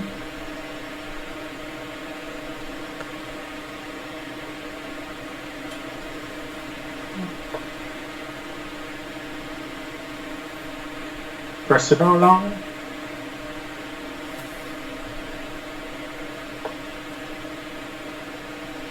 Alright, so he has planned to play knight there, but that's fine.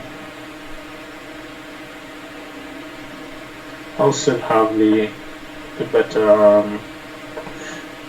better bishop.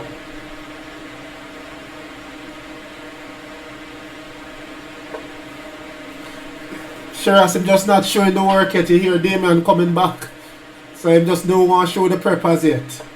Do not forget forget this one. Yeah, there's no prep here, sure. So it's just bluff. We call this the bluff.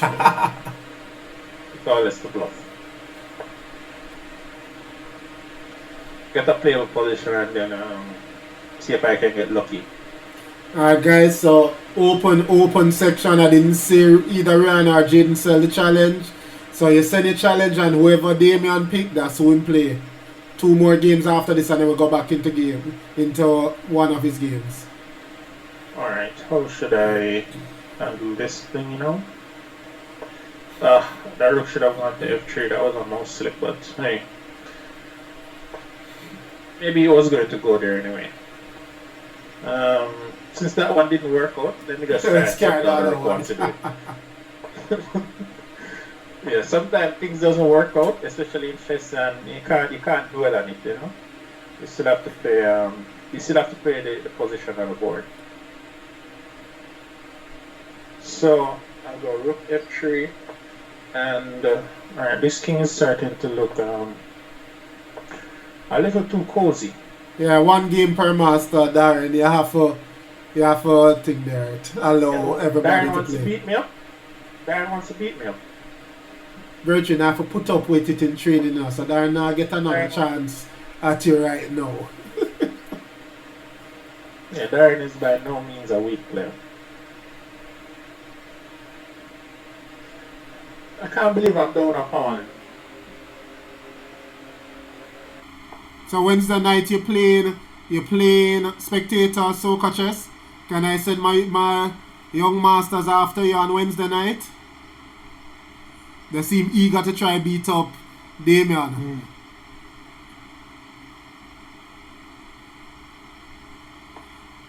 Yeah, we know it's bragging rights in looking, Darren. We know. Definitely. Why not? Live for bragging. Alright, cool. So Wednesday night, guys, we're going to be on Soca Chess. Right after our Olympic match. Wait, Olympic match on Wednesday? Tuesday, Wednesday. No man, not practice match for Jamaica. Wait, did I blunder? Let's hope not.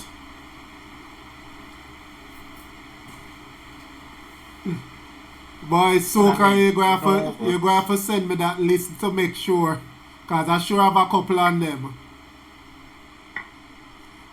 Come, Daddy Strength. Come. You're not strong enough to give Darren to 12 love, 6 love, or even 3 love. Wait. So don't worry about that way. Wait, come on, Daddy Strength. Why is Daddy Strength here? Yeah, come on, Daddy Strength. Daddy Strength. Yeah. Come on. This is for the kids. I don't want you to beat me up on stream. So who is this you're playing now? Yeah, Jaden. No, man, it's not you. Daddy Strength showing out a challenge to Darren. That he will give him 21 love. Me a challenge, though. Oh, he's sending a challenge also. Yeah. That is something. Alright. Something So- that is strengthened today. I'm not sure if the beating So Darren apparently- gave him last week make him believe something else. What is this? I don't. Ah, The next game I'm going to play 1 E3 because I don't know these things. What is this? Is this good? What is this? I don't know what is this. Where does this go? so like a This stream for the EV7. Yeah, but you know it's my student, so you know you're walking into theory, right? So you figure it out. Can I help you? Theory? It's gotta be theory, man. Oh gosh, you know better than that, Damion. It might not be theory, everybody know, but you know it's going to be theory. I don't even remember what. All I remember from the prep, Black loses out the opening. Yep, but That that was prep the back outdated now, brethren. We Okay, revamp it. Sure. Figure, you know. You know what? Based on memory, I should just do something like this and just move some pieces and just see what's up. I don't even care what's happening on the board. Hold on, Warren. Who up for 7 up on Damian stream? What? Them say you have to run another 7 up stream. A lot of challenge train out in the chat. The stream will resume with the 7 ups shortly. Alright.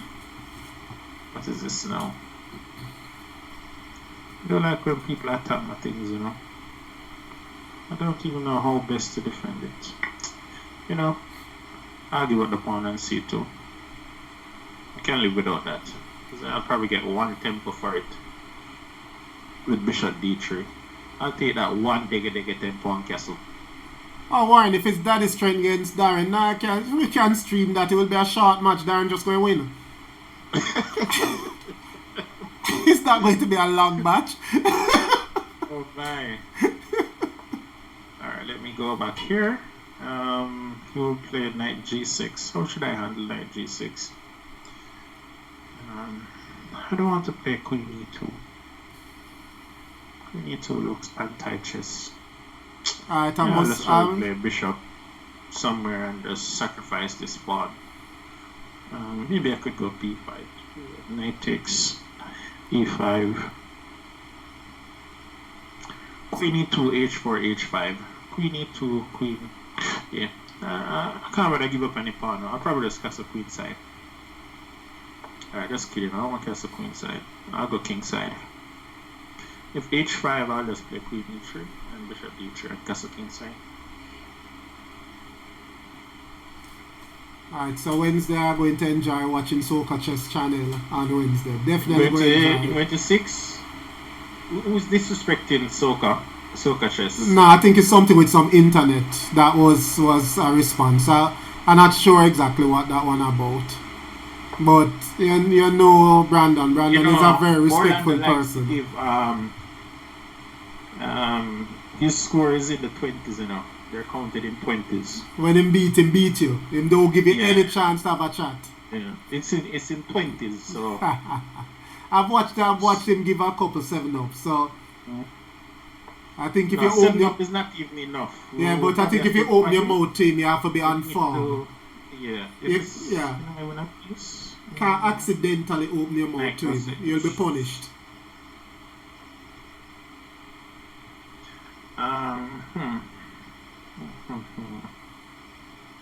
Knight have 1 square. What's name of castle? Hold on, that is strength. Don't let me stream another day just for the youngsters to beat you now.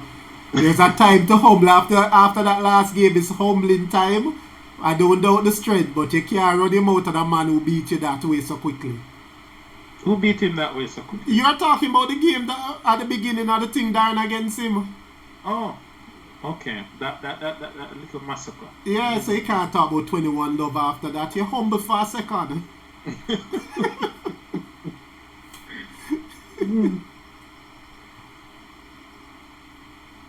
Alright, I need to speed up a little bit. Playing a little too slow.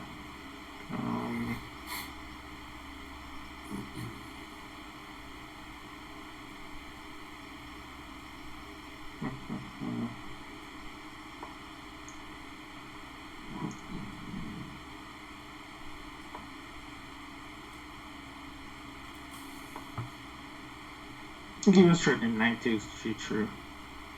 Oh, what embarrassment that would have been. Alright, so 33 seconds.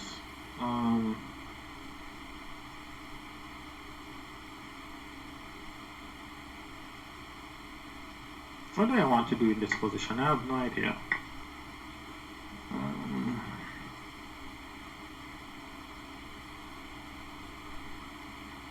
Yeah, I have no idea what I'm doing. I know I'm doing something, but at the same time, I have no idea what that something is. But it's something.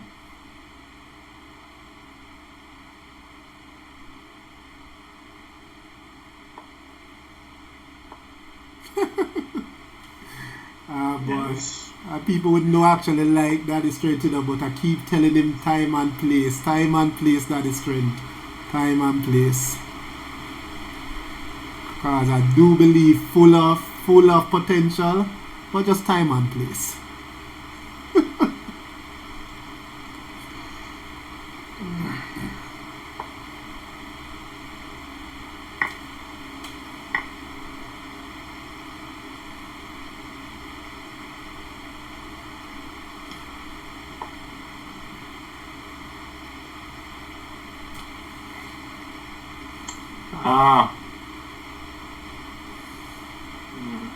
Okay, missed that one.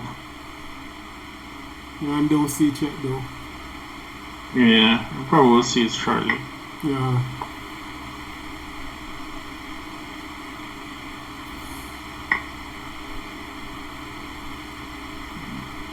That way, okay.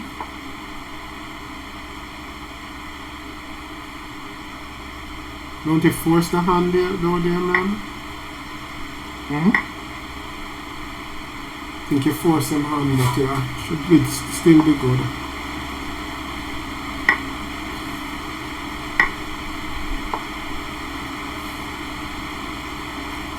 Did I force him to play good chess? Yeah, you force him hand. I did. Yeah.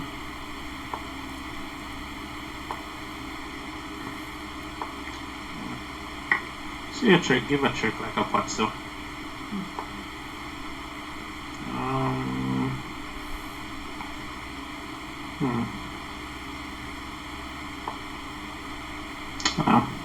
Dropping this sweet pawn.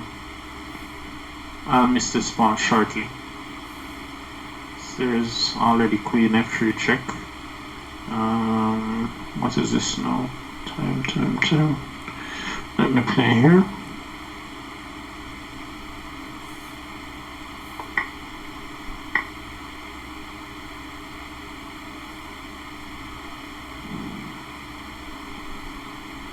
Ooh. Yeah. Clocked, but yeah. It's not an easy opening. Well done, Jaden. Not an easy opening to play against if you don't expect it though. But you got the middle game position. Yeah. Based on my memory, it should be good for white. But yeah, but some little things have happened in the last couple of years. When I looked back, that don't look so bad in the variation again. It's really playable though. Yeah, it is. It's one of those that people don't respect, but them can't just beat if it's in front of them. They're just told not to respect it, but they really don't know just how to beat it. Alright, last game, who you see? Yeah. I only see Daddy's strength, so. Alright, so let's go. After this, we'll go back into your next game, because you're excited about the other two games for me, right? Wait, how comes I played Daddy's strength so many times? C5. What is this now? I don't even know what is this, but I've seen him play it a few times, so I guess it's something. You know you're getting super daddy strength because he must run in the mouth and we're laughing. Yeah, but Riri, we'll wait on that challenge after this then, Riri. Raehanna says she's trying to send her a challenge, but daddy strength run need.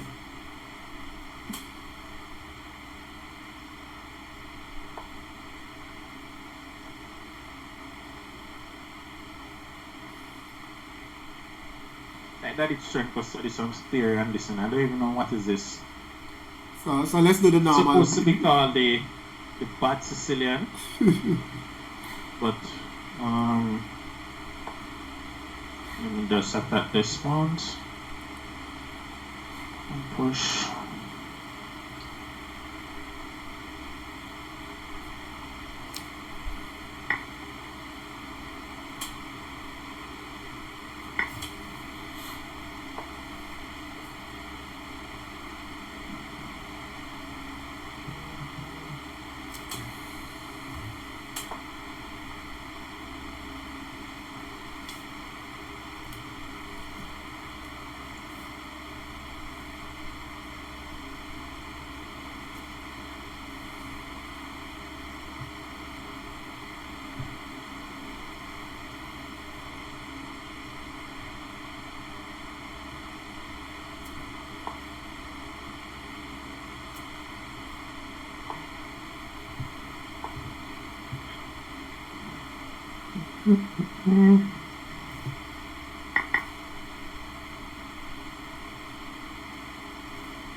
So remind also that come Friday, Jamaica and Trinidad, I think, bow into the FIDE online tournament. The following week, Barbados will start. So come out in numbers to support both Jamaica and Trinidad as we try to progress to Division 3. I think today Haiti and Aruba qualified out of the base division today and will be playing Division 4.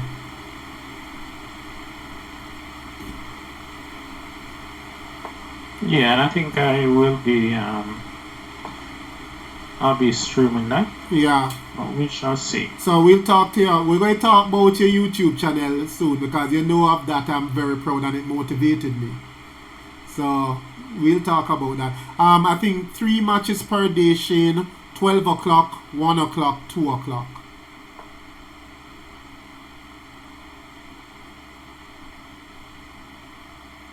So hopefully by tomorrow we'll know the zone because they should be picking the zone soon. So hopefully by tomorrow, latest Wednesday, we'll know the zone that we'll be in. Tomorrow at 7 o'clock we have a practice match. The team will play a select team. So look out for that tomorrow.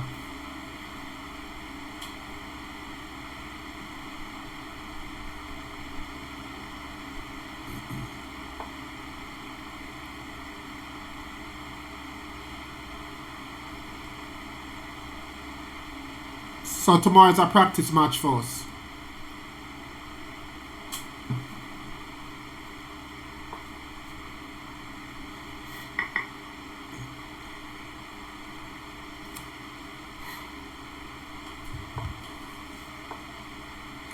I'm not sure if Terrence in the house. If Terrence in the house, he can type out before we finish.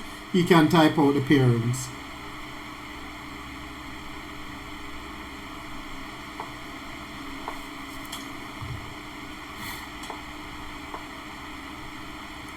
It will be both days. I know for sure on Wednesday, I think both Joshua, Christian, Malaku will be playing on Wednesday. So I know they'll be playing that practice match.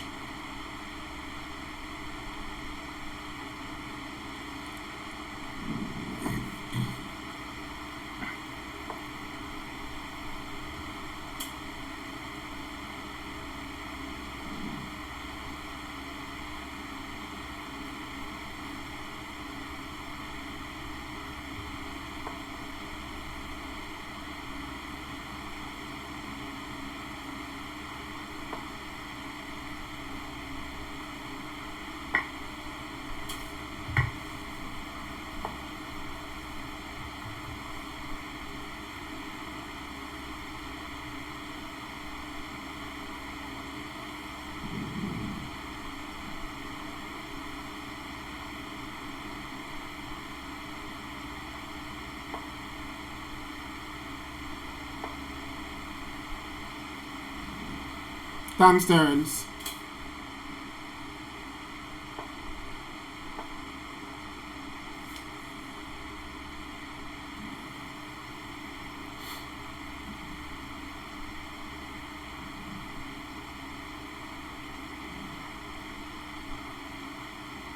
And we'll have that tomorrow, 7 p.m.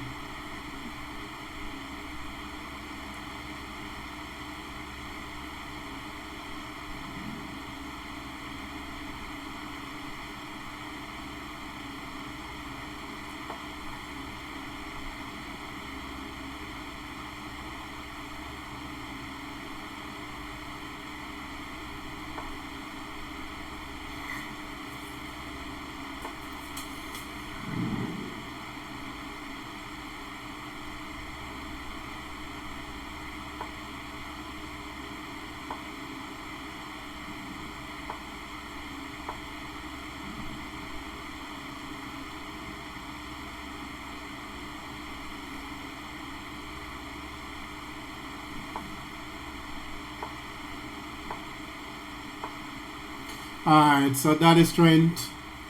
Alright. He has improved. Only one more game and then we go in. So only Raehanna. If you see Rihanna's challenge, then accept that one. No other challenge but that one. Alright, please send a challenge, Raehanna. Yeah, after that I want to go into the other 2 games, Damion, because wow. Those were something. Yeah, those were my games that made me go no fear. No fear, Those games were something. Alright, let me see. Is this Raehanna now? What's the name? Yeah, I see Raehanna. Alright, go. Wait, what kind of rating this does Raehanna have? This is beastly. She is. Let's not pretend, man. Beastly. Jamaican chess Alright, let me see now. is in good hands.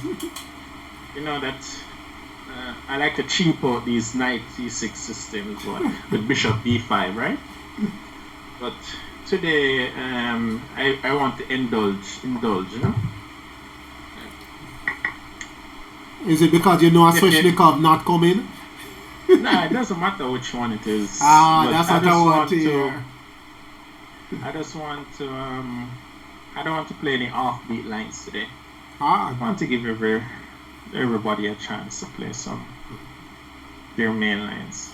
Yeah, she's paying homage to our coach. Definitely. Let me just try not to drop any material here. This line I don't particularly like as white because it has many flaws, you know? It's not a good line against the accelerated dragon. Well, she's going into straight dragon now. Yeah, this I can play. Yeah, straight. Straight is fine. 95 line. Okay. Definitely playing homage to our coach.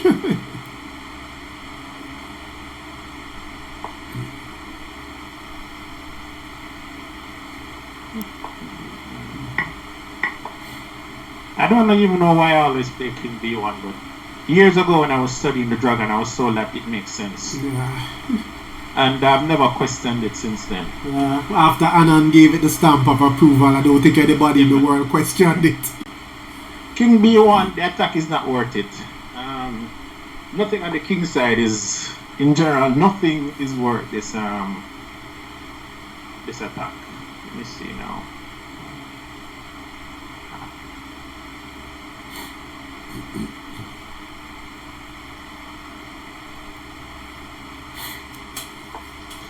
Alright, let's play some moves. I don't even remember this so, but can't remember everything.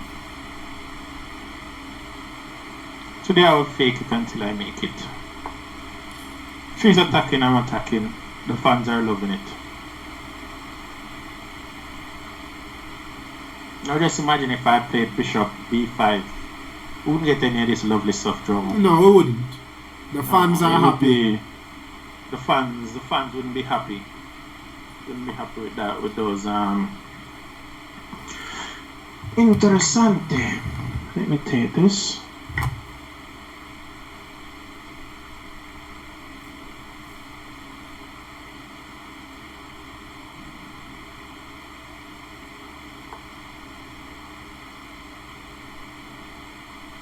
I don't even know what is right here and what is not, but I'll just push some pieces and hope that things happen. If they happen, then I'll be happy. If they don't, that's just life.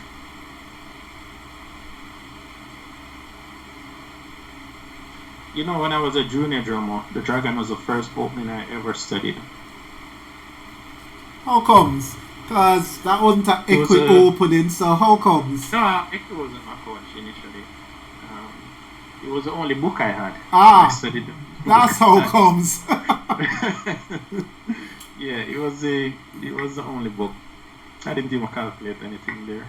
I'm playing this off fate. Yeah, it's just by fate. Annie, thanks for the following. Who's that? Annie 101? Yeah. Don't you know me? Give me the intro. Alright. What is this now? In general, when you reach here in the Dragon, you know, you should be smiling.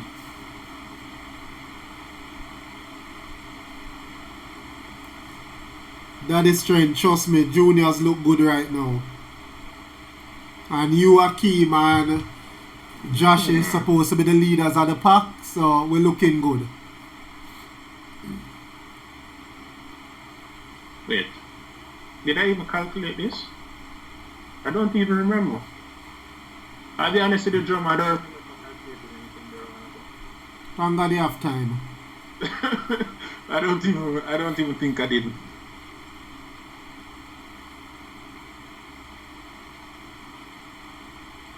Alright, let me see what is up.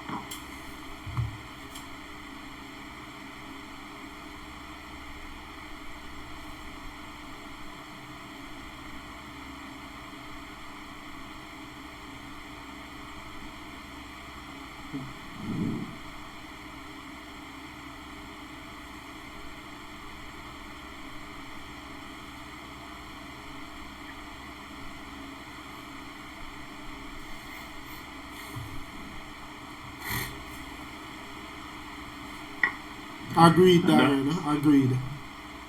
Huh? No, Darren talking to thing there. Not you. Focus. Let me not disturb you, my brethren. I wasn't particularly happy with that move I played. Seemed like it was a little too slow. But this is maybe one of the very few cases in which it's an end game. And finding the weak squares, eh? Find those weak squares. Yeah, it's maybe the only time I'm ever playing the Dragon and getting this. In general, most end games in the Dragon, they're better for black. I've seen Harper play some 5-pawn against rook endings. Oh my! When he my! used to play Dragon. Real interesting. Yeah, Harper is the Dragon guy. Alright, let me just play this. I need to just play some moves now. Time is running. These B pawns are coming.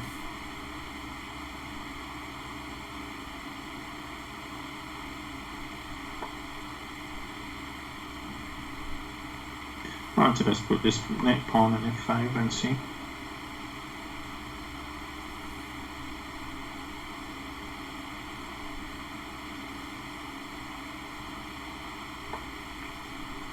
I should eat this one.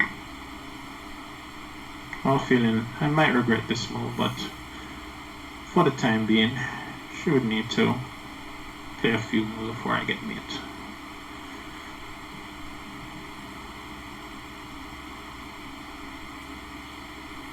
Or at least, let's just hope I don't get mate. That's probably what I should say. G5. I did not look at G5. You know, I'm bringing this queen home, and then I'll see what is up. Alright, let's activate this rook. Wait, is there a back rank mate? I need to just watch out for these things. Those would be annoying. I probably should take with the pawn. Maybe not, maybe, not sure. Liked it. played it. Let me take here. Actually, that was not a good move. Let me play here. Let me play here. Wait. Let's just double check and ensure that I'm not blundering anything. Alright. Alright, so yeah, that was a good game. She's playing well. So I'm getting you back in form, you know, so you can't say nothing to me. Can't say nothing to me at all, brethren. Yeah, she is playing. She is playing. Definitely. Alright, so good stuff, Jomo. Let's look at these games. Definitely going back over now to my two choice of games. Let me find this thing that you sent me earlier. So these are my choices. So you showed yeah, so you showed your two choices, I had my two choices. And let me intro then Damion, because this one is my choice. As a young man, which year was this played, Damion? The one versus Babur? Yeah. That was probably 2016.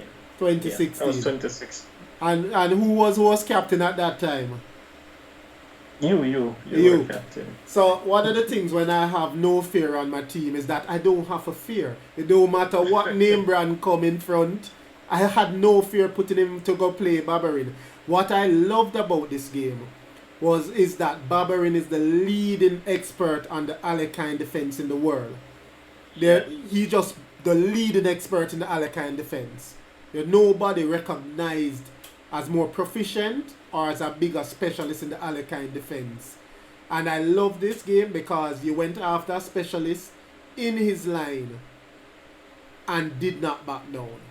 And for me, it's my principle. Yeah, man. I have to test the line. It's by principle. Yeah, man. And this is why this is one of my favorite. There are two games for me. This is why I chose this one. So your turn, Damion. Alright, so excellent, great stuff, Jomo. Let me bring up this. Alright, so this Alekhine, trust me, I'm not sure how many moves is this game. This game is 50 moves. The amount of preparation that went into this game, when I was finished, I'm pretty sure I could play the Alekhine as back. Yeah, so Sisha has seen Barbarin drew with kayaking last year with the Alekhine. With this, yeah. I saw it. I did see it. So, standard Alekhine, I played knight f3. This was a prep. Steel points you were missed. C4 business and avoiding these C4 lines. I don't want to test these lines because it's my feeling that black has too much counterplay in those lines, and then it's just you can't trust the engine evaluation as well. The engine is saying all of them is +1 or 0.5 for white, but the results are showing black is just screaming. Black is winning way too many games in those positions.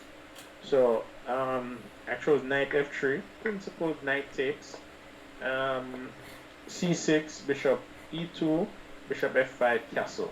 So that was the plan, just get the king out the center early. Of course, all of this is still preparation. And now knight d7. I know this is the point in which the prep starts to show. The best move here is knight f3. It might look strange that you're moving the knight from g1 to f3 to e5 back to f3, but there's a reason, right? Your knight is coming back to f3, but these two knights, they're always stepping on each other. When this knight goes to b6, this knight is already on d5. When this knight goes to f6, this knight is already on d5. So yeah, this is the problem in this line in which both knights are always stepping on each other. Which is why, Damion, when you have a space advantage, don't exchange. The man going to have problems finding good squares for his pieces. So he played e6, I played c4, knight goes back to f6, so we're already seeing it, the knights are stepping on each other now. Knight c3, bishop b4, and here, up to this point, it was kind of prep, but I looked at so many things I don't even remember when I was playing the game. I just know that if I get this position, it looks like a d4, it looks like some slab, something mixed up with something, so I say, hey, it should be fine for white. And here I spent some time, then I played queen d3, and he had to take on c3. So this move is essentially just winning the bishop here. If he moves back to e7 or any weird move, I have a3 to win this pawn at b7. And if he goes queen b6, I believe I have c5 and then a3, still keeping some pressure on the b7 pawn.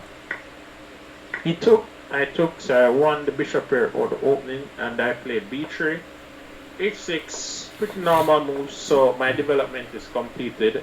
And here I played knight e5, so here I'm starting to create the masterpiece. So knight e5, I'm just starting to show my space advantage, using all the pieces that I have on the board. Queen goes to e3, so all of my pieces have good square. Even with the exchanges, my pieces are just always better in all of these positions. Right now I do have the bishop here. It might not be much because the pawn and e5, but hey, still the bishop here. f3, knight goes back here, and this position now is absolutely winning. I felt it at the board, but I don't know exactly how to bring it home. But yeah, I did feel it at the board that this position should be winning. This knight on g5 looks silly. This bishop really has no square. This queen might be silly on a5. I played a3 in this position, but the best move here would have been rook d6. Just continuing to just press space advantage. If he exchanges, I would take on d6, and now I have a pass pawn, and now the bishop comes to life.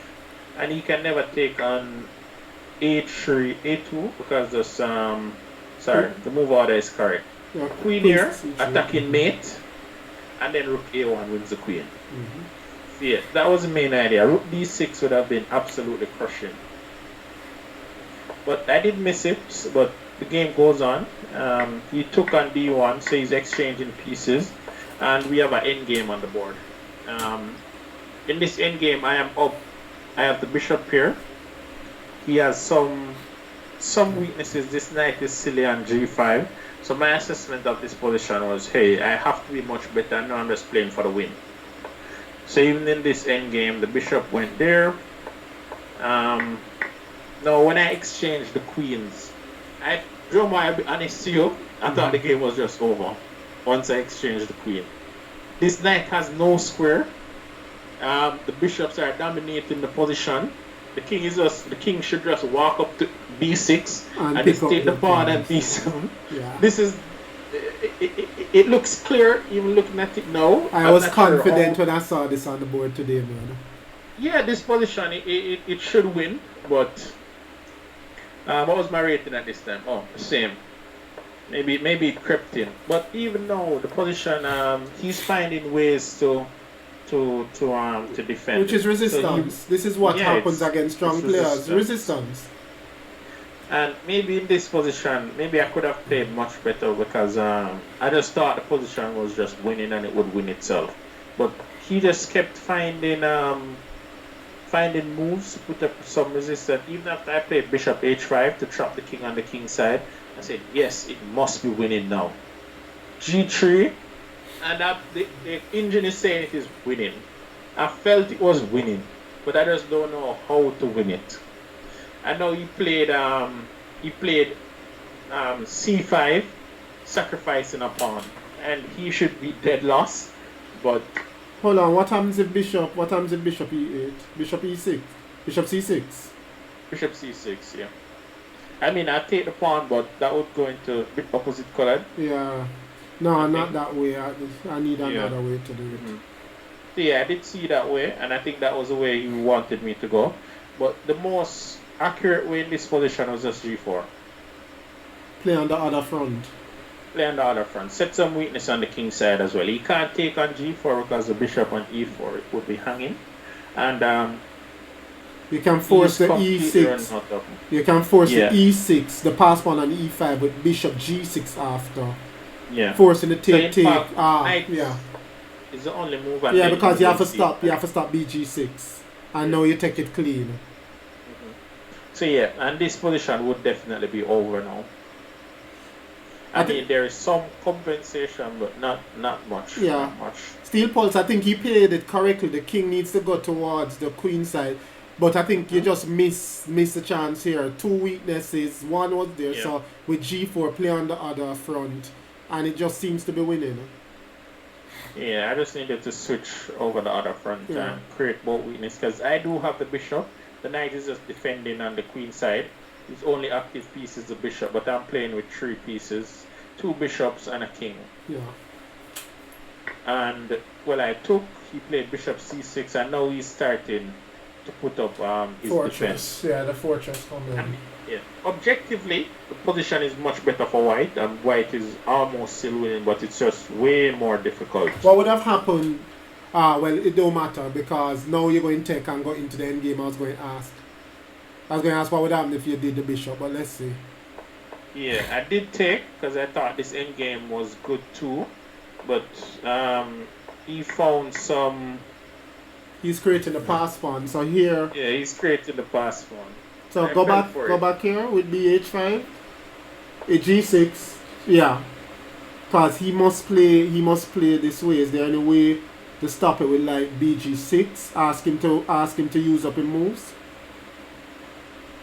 H3 G4. No, it's still not easy, but I want to push through G4 to get that E6 again. So I want to go BG6, H3 G4.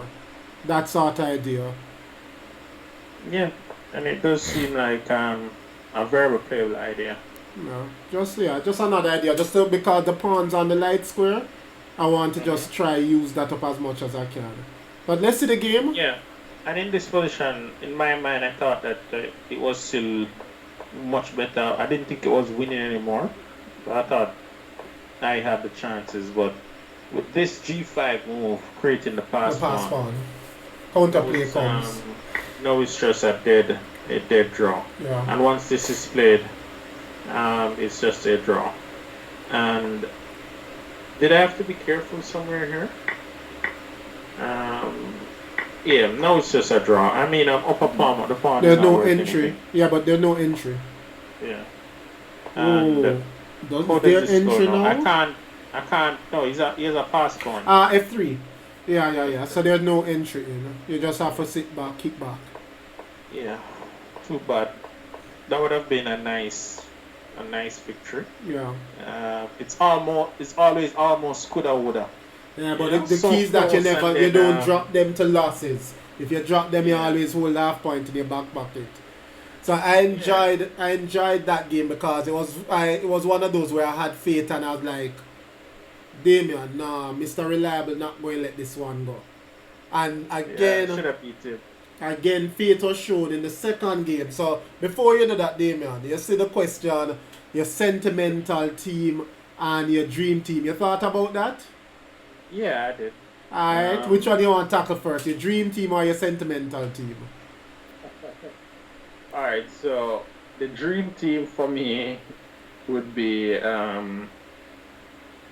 Warren, Shane, Dromo, Rowe in his prime. Mm-hmm. That was a piece, so.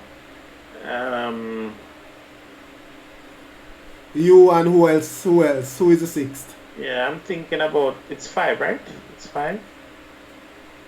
Yeah. If So it's 5, me you and cover it already dead.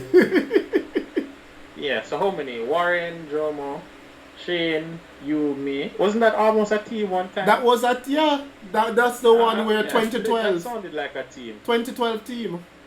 Yeah. Which that's is why right. that was the That team, my sounded like last a team. tournament, my last Olympiad, but your own where I saw you and I was like, yeah.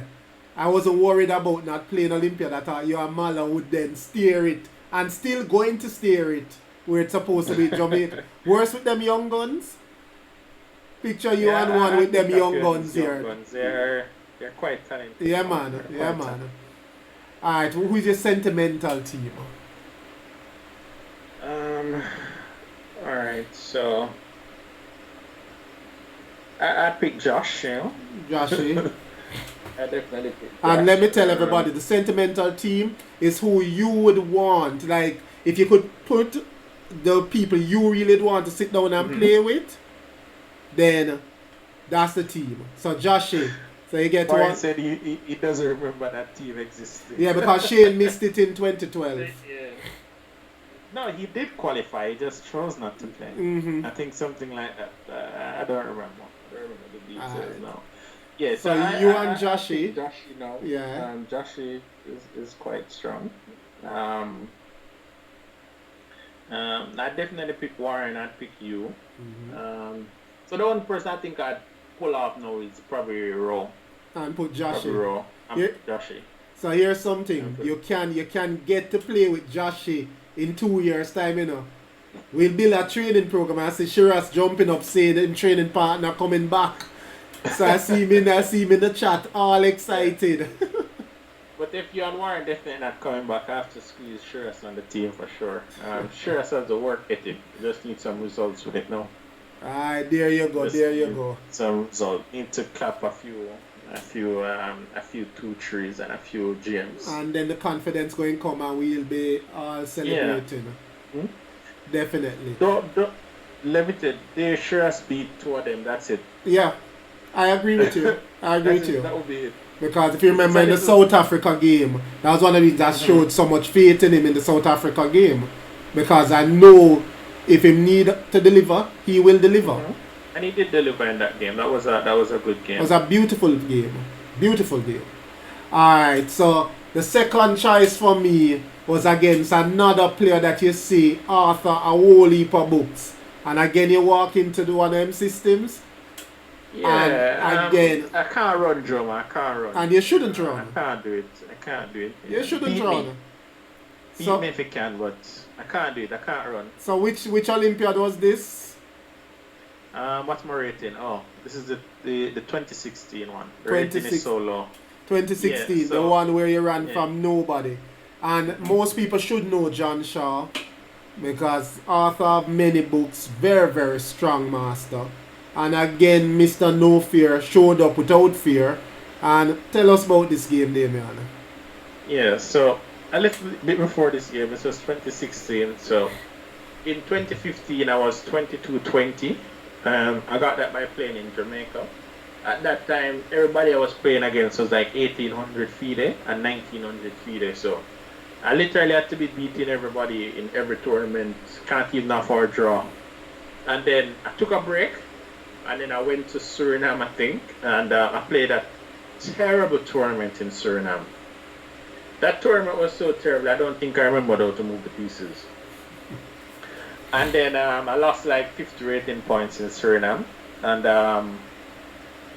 I did play a blitz afterwards. I beat a GM in the blitz. That was the only comfort in Suriname. Then I went to Venezuela immediately afterwards. And in Venezuela, I am winning so many games, but let me tell you, Jomo, the chess down there was different. Venezuela, Cuba, 3 countries chess different. Venezuela, Cuba, and Mexico. Let me tell you what I see the guys them playing. Theory, only theory. I mean, they move 40 and they have 1 hour 50 on their clock, so how fast they're playing. It's all theory, all main lines. They're pressing you. It doesn't matter. They're playing for every single point. So yeah, I lost a bunch more ratings in Venezuela. And was that where you met Jose though? Repeat? That was where you met Jose? No, I knew Jose before. Before Jose that? was my coach at that time. Ah, okay. He did put on the licks too. Ah, okay. So yeah, it was just licks festival, you know. So I dropped from 22-20 to 21-17 in like in no time. And then the Olympiad comes around. No, I'm at FM, but the rating is 21-17. Nobody's taking me serious from me. Can't be at FM with these baby rating at the Olympiad. So I'm playing John Shaw, and he comes at the board and look at the rating and say, what? So yeah, so I started E4, C5, knight F3, D6, and D4. Pawn takes, knight takes. I don't even know what he'll play. He could play Nadaf, he could play Dragon, he could play Chevening Gen.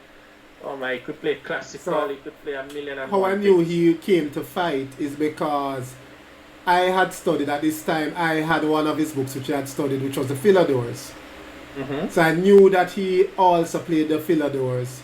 And I'd looked on that and then came and saw him ready to fight with the Sicilian, which made me smile. Yeah. Because I was like, alright, you're coming to fight Damion, good, have a chance at the full point.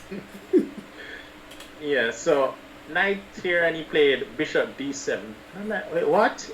Didn't we discuss this the night before? So the night before the game in the room, we were talking about this exact position.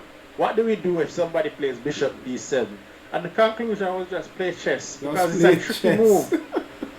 It's like, the move is so tricky, Jomo, because it doesn't stop him from playing dragon.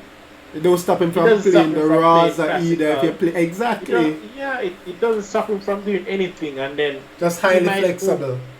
He might move the extra move to not develop the knight to c6. So I was like, wait, what is this? So I just played bishop c4. I'm like, yeah, whatever. Let's play some chess.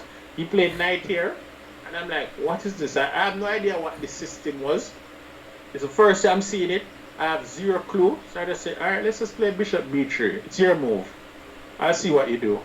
He plays g6. I'm like, wait, but this is not a dragon. Well, is it really? I have a comment to Warren. Warren, you know that's my rule, right? Warren says sometimes you just go bed and do prep. That's just my rule. You go bed, you sleep. Too many times, Damion, I get my prep 3 to 4 years after I prep it. So like the first couple Olympiads, I'll stay up the whole night prepping. A lot of my prep, I get years after. Years so after. So saying, and the food in Suriname didn't help. The food was decent. What happened in Suriname was, I went and bought some Chinese food, right? And they gave me a little piece of pepper. I asked him for pepper, and it was a tiny piece of regular pepper. And I'm just like, what kind of pepper is it? But Joe, I picked the pepper. And that was the end of my night. Oh, wow. That was the end of my night. I will remember if I go not to eat the pepper. I slept for like 12 hours. I wake up the next day on the road. So note to self, don't eat pepper in Suriname. Don't eat pepper in Suriname. Alright, so on to the game. So yeah, I'm like, what's this? So if I play bishop e3, he just plays knight g4. What kind of dragon is this? So I just said, alright, let me just play f3 then. I'll just try and play bishop e3. And I knew he would have taken on d4. Because it is such a tricky move. So he did take on d4, and I took bishop g7. I just played bishop g5. So believe you me, Droma, I'm playing a dragon down like 2 moves. I don't even know what kind of dragon is this. It's like a dragon. I'm playing like a Yugoslav brother. Because I'm pretty sure something is not right for me in this Yugoslav. This bishop should be on d4 and this queen be on d2 for this to be correct. And I say, okay, let's just play this position. Bishop there, pawn push. I just put back the bishop to e1. I like my bishop and I didn't want to give it up. Because bishop g3 runs into knight h5. And bishop f2 runs into knight g4. So I said, no, I'll keep this bishop. Take a tempo, sir. And he's pushing these pawns on the queen side like... And when he played this pawn, he was like... And I'm like, wait, why? Why? I know you're strong, sir, but give me a chance to play it too. So I played a4, stopping this pawn a little. He played bishop there. I took, and then I played e5. I was so proud of this move at the board. Because I'm looking at it, it feels right. It looks like I'm dropping a pawn, but the move feels so right. I had to play it. Knight went to d7 and queen goes to g4. So the table has turned. I'm attacking e6. My queen is over there and the king. So all in all, I won the opening battle. I'm threatening h5 and so. He played knight takes e5. Queen takes, rook f7 and h4. Just pressing along. While h4 wasn't the best move, knight d5 was a little stronger to stop some of the moves that we'll see in a little bit. H4 is a human b3. Move. There were so many ways to play this position, but 9 times out of 10 we're going to play h4. All of us. h4 was the pattern we know. The pattern we know. I really studied, h4 open file mate. That was it. So queen went to there, c8. I kept the queens on the board. e6. And I took the pawn, I'm a principled guy, so if you give me a pawn, I'll take it. But here, Joe, the guy is smiling, The guy is smiling like, yes, this is over now. I'm like, what? Let's just play some chess. Knight c4, but I'll be honest with you, I have defended so many positions that I calculated and I felt the calculation was right. So I said, okay, I'm just going to take some pawns and I don't care what else you have. So queen goes back to d3. He plays queen c5. He's going to queen b4 to try and give me mate on b2. And this was the point of everything I saw when I took the pawn. I love this move, you know. I love this move. This is a very... So... I don't even know how I played this move. So Damion, you know I'm not a computer man, right? So even today when I'm going through the game, because I remember it and I pull it up and I calculate, you know I don't use computer much, I calculate. After 98 and I was finished my calculation, I still wasn't sure, so I have to turn on the engine just to check if it really hold up. Yeah, man, I don't know, but it was so hyper that the game is over. With Queen C5, but I don't know, Jomo. I love maybe this I played too many blocks at the Olympiad. I just can't see when the attack don't work. I see it when it don't work. So I just played knight there and said, okay, take the pawn and b2. He took it. I just played king over. So he has 3 pieces on my king, but I don't see any mate. His queen is on pre. He played queen back, and then I just exchanged off his very active bishop. So eventually the bishop became a real dragon bishop in exchange for his. He took, and I played knight takes. He played knight e5, and I played queen d4. And in this position, I'm completely winning now. The game is pretty much just over.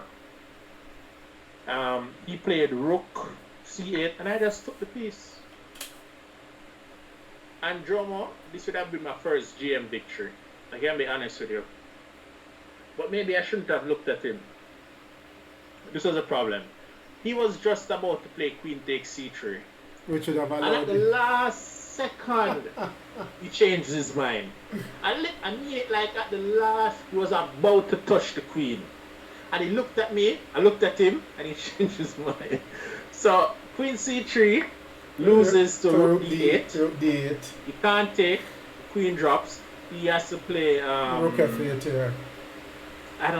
He just has to get mate. It's just, and then rook here again. If queen takes, I'm still taking this. And if king up, I'll play h5 mate. So he was just literally 1 second away from just losing the game. Yeah. But rook f5, I'm still completely winning. Queen e4 he took, the game is still completely winning for white in this position. This was a slight mistake. Queen takes e4. Taking on h5 is just crushing.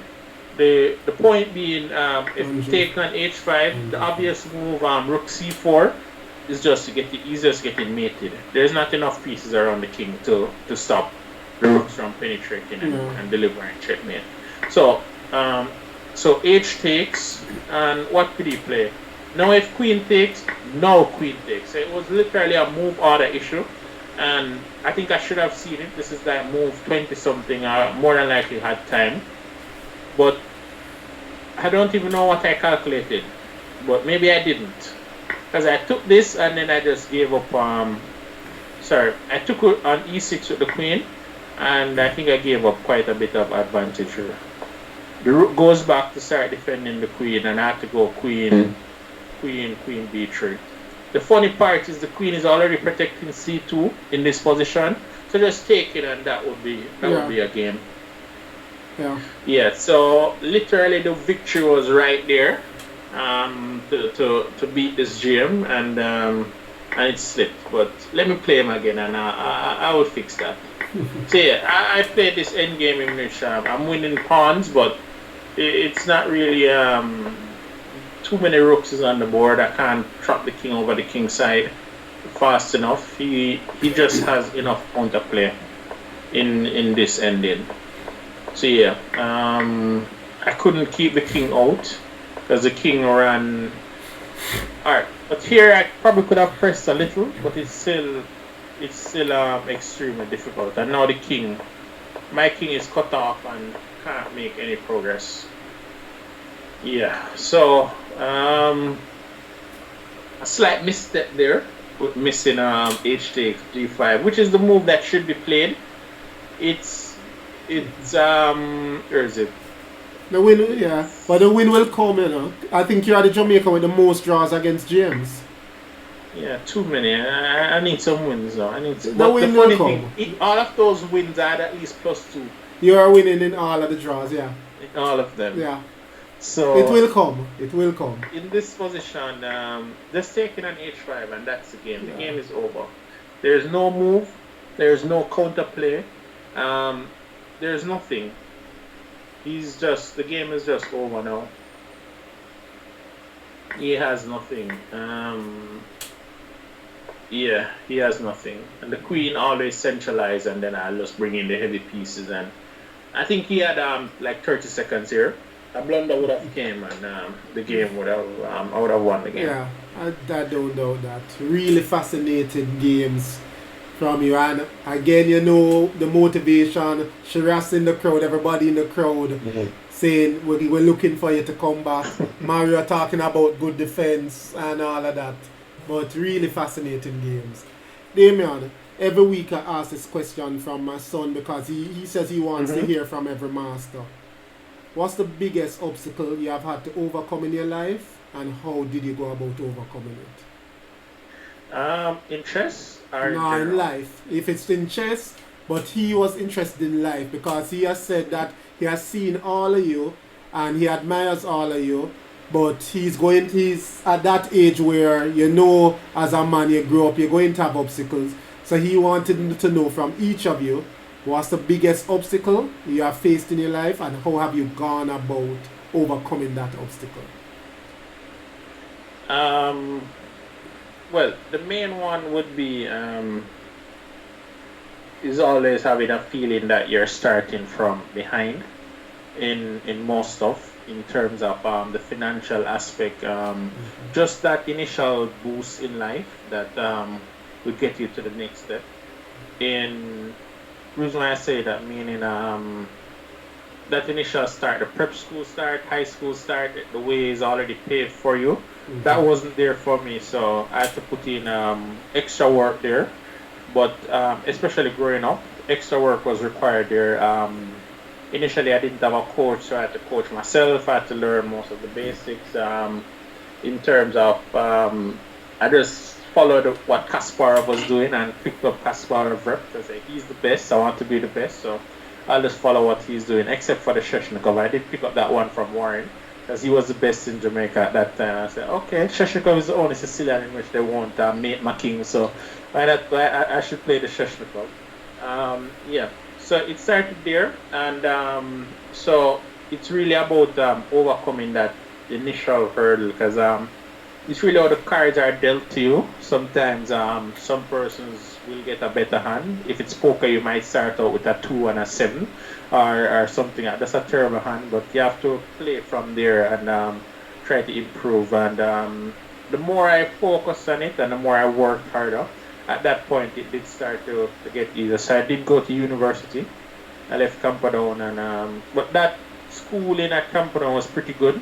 There's a very good support system. There was always teachers motivating you and good friends motivating you, and moving with the right crowd motivated you. So that was pretty important. But once that was over, I did go to university, and I studied actuarial science because, of course, the other option was just pure mathematics or something along that line.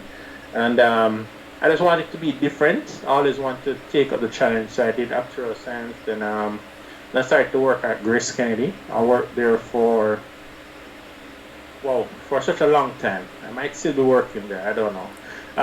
Yes, I worked there for a long time, and then at some point I wanted a switch in terms of career, so I started to learn computer programming. So I now transitioned over to that side.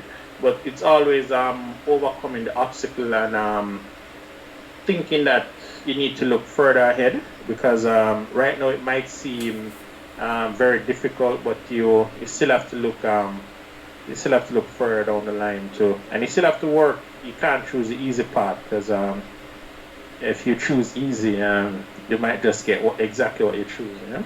Things might not work out in the long run. So it's about just working hard and keep persevering, and just and to never give up.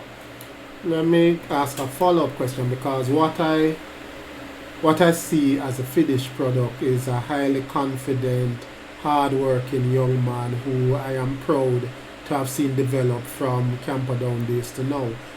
Did that start develop you into the man you are today because it has allowed you to excel in everything you have done? You excel academically, you excel at chess, you excel in work, you have excelled.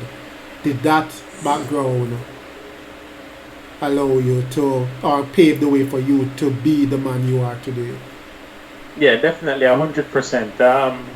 It's funny at Camperdown, especially some teachers they're saying, hey, will be no spoon feeding because at university you have to do everything by yourself. So it started from there in which you have to work hard, and it's a case in which you didn't have lunch. They would provide lunch, and they kept pushing you along the path for greatness and for success. So I guess I was lucky to go to Camperdown, but hey, we never know what would have happened if I gone to a different school. Yeah, but big I'm up pretty happy Camperdown. I Big went up to that Camperdown. one because of the outcome, of course, and who I walked that journey with. Yeah, because such a fascinating story, my friend. Such a fascinating story. Ranking in 2020, I have one disagreement with Davy regarding his opinion on Nakamura's ranking in 2020. What's that, Damion? I have no idea. Alright, so we'll check that back. Steel Pulse will tell us. Steel Pulse doing research, you know. So Steel Pulse are waiting for that. Question from Shiraz. What is your most memorable chess experience? Well, there are so many. Let me try and find one. It was probably winning my second nationals. That one was really special because that field was strong. Oh my lord, that field had Shane, you, Warren, that Russell, nationals. everybody played that nationals. You were on form that nationals. Yeah. But realistically, I should have had zero chance of winning that nationals. I was right in the middle of studying. I stopped studying exams to play that national. Don't follow me, guys. Focus on school first. So that nationals was, oh my, it was such. Yeah, so that was a good nationals. I think that's the last nationals I've played. Yeah, I haven't played a national since, you know. So I would say that was probably one of the better. When I was young, one of the good chess experience. Yeah. There was also one when I was much younger. When I won my first or second junior champs, I don't remember, in which I played Brandon in one of those rounds, in which I was prepared for Brandon for like 3 weeks before. It was the only game I prepared for. I did not care about the who I played in round 3, 4, 5. I didn't care. I literally came to the board and I just prepared for Brandon, and I played him in the last round. So that was it. He played one of those. So I did play Bishop C4 in that game and Knight G5 and pure excitement. And he played B5 and I took back the Bishop to F1. That was when those lines are in fashion. But I did prepare that one for 3 weeks. So that was nice to see that coming true. Alright, so I hear Steel Pulse saying that on. Which we're segueing into right now, your YouTube channel, you were ragging on Naka and he's a big Naka supporter. So what are those? Well, for me, Naka just has, he has a fear, you know, but I guess when someone beats you a lot of times, the fear creeps in. I think the fear just creeps in. But Annie 101 said Norway 2014. Yeah, the entire event was very memorable, and I will speak to anyone who want about that on offline. Thanks. Alright, so we have come to the point where I highlight youngsters every week, and we have 3 young players for game of the week. So each week they send the games in for us to look on, and we vote on who the crowd votes on who they think would have won game of the week. So we have the first one up, which is Jaden. So you play through, your vote were 2, Damion, I don't vote. So you basically vote for me and Jaden you. is black. So in this game, let's see. Jaden is black, correct? Yeah, once the king's in there, Oh, come yeah, on the yeah. board, Jaden Okay. is black. Yeah, I did look at this game. Yeah. So walk us through. Alright, so bishop g7, e4, the same age, so what will he play? Okay, e5. I like to play c5 here. Yeah, but I only play, I play e5, so you know how it go right here, so right? Yeah. You know my students, I play e5. Queen d2, pretty normal. Why is something wrong with this move already? Doesn't this lose material? With a queen h4 at the end of it? Yeah, with queen h4. Yeah, I'm pretty sure knight takes e4, queen h4. And queen h4. Queen h4 at the end of it. Definitely looks that way. I mean, I just feel it. I don't know. When these things pop up, most times I'm never ever doing calculations at the board. I can just feel when the tactics emerge. I'm mostly just evaluating the positions. So when I play this line, I play it with a earlier knight d7. But this Brian variation is very prickly pawn structure. C5. Can you pull it back 1 second, Damion, to when b4? Because I'm trying to understand. I beaten Sebanek, I think he was 2600 at the time I beat him, Steel Pulse. I've drawn with a couple of them. I should have beaten Mateo. I was up couple pawns against Mateo and pressing and got overconfident in that. Normally we don't break the tension, because the whole idea of e5 and b5, Damion, is to put maximum tension on the center. You want black to move one of the pawns to give you targets and to give you weak squares. So you don't generally play. Yeah, so b4 is what I was curious about. I was very curious because I wouldn't normally play b4 unless I was picking up material or was transferring to another pawn structure that was better, you know. So you prefer which move here? Knight d7? Knight d7, maybe even knight d7, as long as there's no knight f5, queen g5, because that's going to jump out at me immediately. Ideas of knight g5. Yeah, none of those are working right now, though. Yeah, which is why I play an early knight d7, because then I would have had ed4, knight e5, or ed4, knight f5, knight c5. But once you break the tension, how do you get more from the game? You want to keep the tension as best as you could. Could you have gone rook e8 and look for ed4, d5 ideas? I'm not sure. Damion. Let's see how he played it. No, knight d7 and then queen b6 and then start hitting the pawn. Yeah.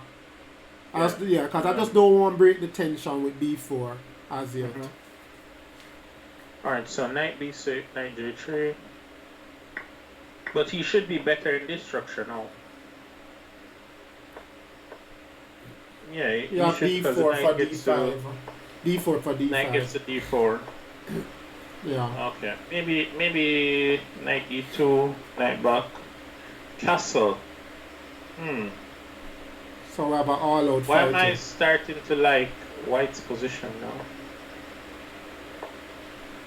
Okay, maybe h5, push the h pawn down the board. Oh, and this is against a WFM. I should have introduced the game. So Jaden is playing a Vietnamese WFM in this game. King b1. King b6. You get the target with b3. So I'm going to go a5, a4. It's just whether you have the time to do that. And why not just queen c7? It seems a little more flexible. Okay. Not sure. So as long as you're going to get to play a5, a4, yeah. Okay. But she refuses to play h4, h5 ideas. Yeah. Knight in. Ooh, and now she can't mate, right? Yeah. She's messing up this position now. Yeah, and the counter attack going to come. Once you don't mate him, that counter attack coming. But it's how he executes the counter attack that's really nice.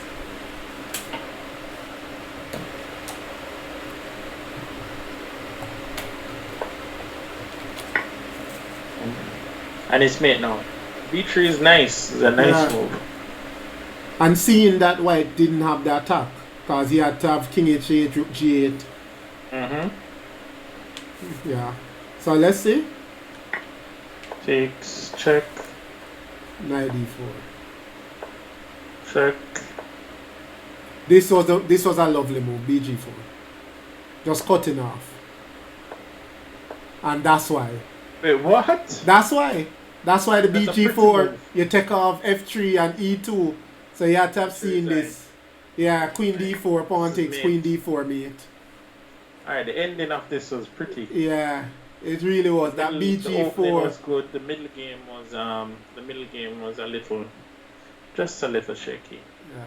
Must have been serious, but it would have deprived us for this ending. bg4, knight f5, queen d4. Wow. So this is your first submission And from. knight f5. Yeah. That one is good. Just to answer Marshall's question, yeah, it's definitely true, Mario. It did start with Maurice Robinson. I actually did meet him a few times. He, from what I heard, he was a good coach. He didn't actually coach me, but he did beat me in a tournament when I should have beaten him. He did win, so there's that. But yeah, he was Equitable's coach. Yeah. So yeah, and then Equitable was my coach. So I guess it passes down the line. So this was submission 1, which was Jaden's game, guys. So remember. Yeah, I did like that one. So Yeah. that's Jaden. So remember at the end of this, you have to vote. So this is Jloy, young Jloy's own, and each week Jloy produces a nice win. Jloy is, which color is he? He's black. He's black. Yeah. We're seeing these exchange. So Jaden is 13 no, year I old. saw this game. Yeah, This was so a little. It's This cute. is a brutal game. So Jaden Damion is 13 years old. I think Jloy is 12. So every submission is under 14 for this week. This was a nice little game. And this. And he did not ease up. Yeah. And now here we go. Boom. Knight takes, queen takes, and rook takes. Yeah. We're seeing tactics everywhere. Takes. The And queen is there it dead for goes. nothing. But that tactics was nice. Just rook b8 allowing the d5 take. Yeah. And this was the point. Rook takes e3. Yeah. Rook takes e3 was the point. So a nice combination. And again, first game was by a 13-year-old, second game by a 12-year-old. They're playing drama. They are. Caribbean chess look good. And then just The brute ending, power. The ending is just Brute power. Brute strength. just It was all about the combination. yeah. The ending is just mopping up. Yeah. He has been mopping up for forever, Yeah. and that's it. And that's Alright, it. So So that's the second game. So first game Jaden Shaw, 13-year-old, against a WFM. Second game Jloy Chin, 12-year-old. And really nice. Now we move to the third game, Damion. And from the smiles of the games are nice. So just I was smiling. Well, I'm smiling for the games, but for what's happening in the chat too. But oh gosh. that's for another day. Alright, so Actually, this is John versus Rasputin. yeah, so this is a FM. So FM from Chile. Okay. That John is playing. So John is white here against the FM from Chile. Alright, so standard stuff. Standard pretty stuff. John, you know you can't vote for your own game. Right there. It's a little weird move. Is this theory? Don't start John off in the chat, you know.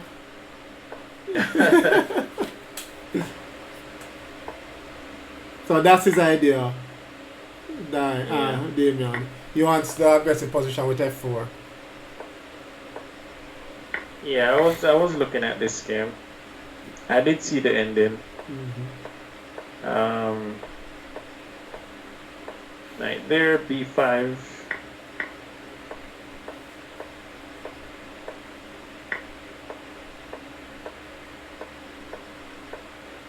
And we are going to start the pretty stuff now. So yeah, this is what I was focused now when I was seeing this. No transfer to the ending. Yeah, I mean the end game is slightly worse, but it's the best option. And then there was just a blunder.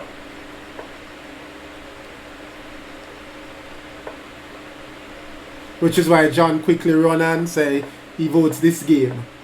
So John, you can't vote this game, but it's a submission and beating the thing there. Beating the FM. Guy. That is a funny guy.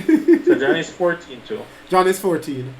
So John is 14, Jaden is 13, Darren is 14, and Jloy is 12. Wow. I think Raehanna, yeah. Raehanna, how old are you now? 15?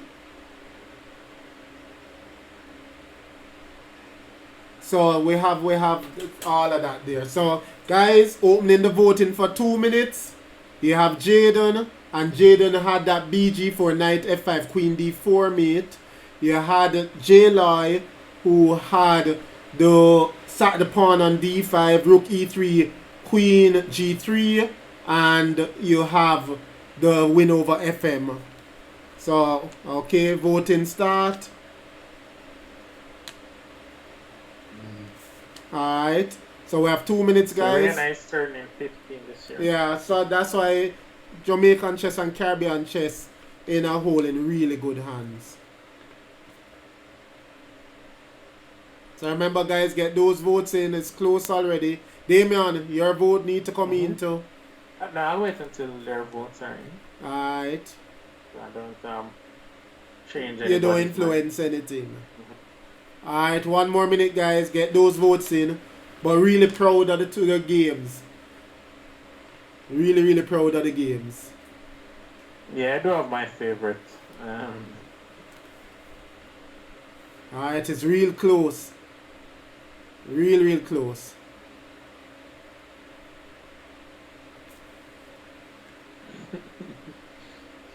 Who is Steel Pulse? So hold on. For all guys, we have a tie. Don't let Damion break the tie. 30 seconds left.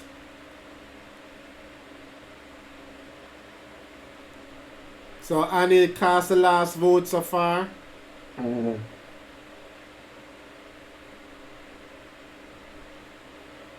Alright, that's it, Damion. You have the game breaker. Tied. It's definitely Jaden, without a question. Alright, so Jaden wins this week. Jloy contact me because we definitely did well, and we have a training session there for you for that game, Jloy. So contact me. Well done. And you can't vote after the fact. National Chess 2008. We announce it over and then you think there.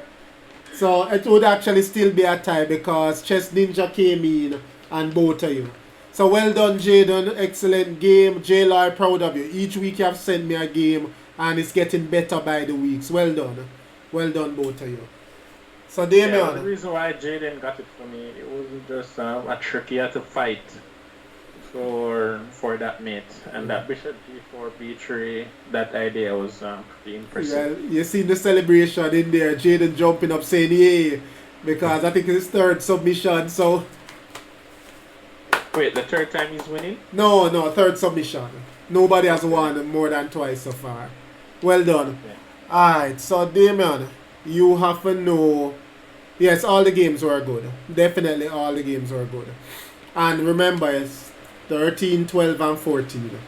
So Damion, I don't know if you feel like 3 more Blitz games, but because I know you had a time constraint, so I'm very conscious of that. But for me, you have started a YouTube channel, Damion, that is inspirational. And I was one of your first subscribers because when I saw it, I was like, wow, alright. Yeah, something new, something I've not seen a Jamaican do that I wasn't aware of a Jamaican doing. And then I sat down starting to watch you commentate with your battles and I was like, all in. I was there every day, I was watching straight through, I subscribed. And there was one day, Damon, I won't lie, I was away without my computer and forgot my login, and I had to create one and subscribe again because I just wasn't missing it. So I won't lie. You hear that? Forget your login and just create another one. And I did that. Again. I was far away. I didn't have my normal computer. You're on. I was like, nah, this not missing me. So I had to create and then jump on and do that because I am a true supporter of your channel. Once I can help it, I don't miss it. So for me, talk to me. How did the idea come up? What's your aim? What's your aim with this? Well, it's well, thanks for subscribing and tuning in, Drum. We definitely need that for every stream and for every video. So guys who haven't subscribed, it's Davy's Chess channel at YouTube. Yes, so this channel it was a little time in the making. It actually started in 2018, well, the idea around it, but then it was on pause, and then in 2020 it came about again, in which I just want to see some local chess being played, and just to keep the local scene going. So I contacted Shiras and Joshua, and they said they would play, and I said, okay, let's host it on YouTube so that everyone can see. So it really started there, and from there it just grew by itself. I think now we're over 1,000 subscribers. So excellent.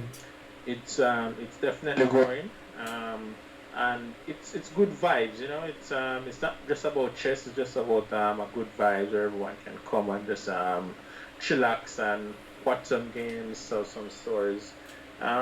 So the aim, Jomo, is really to grow as much as it can grow, and to grow as far and fast as possible.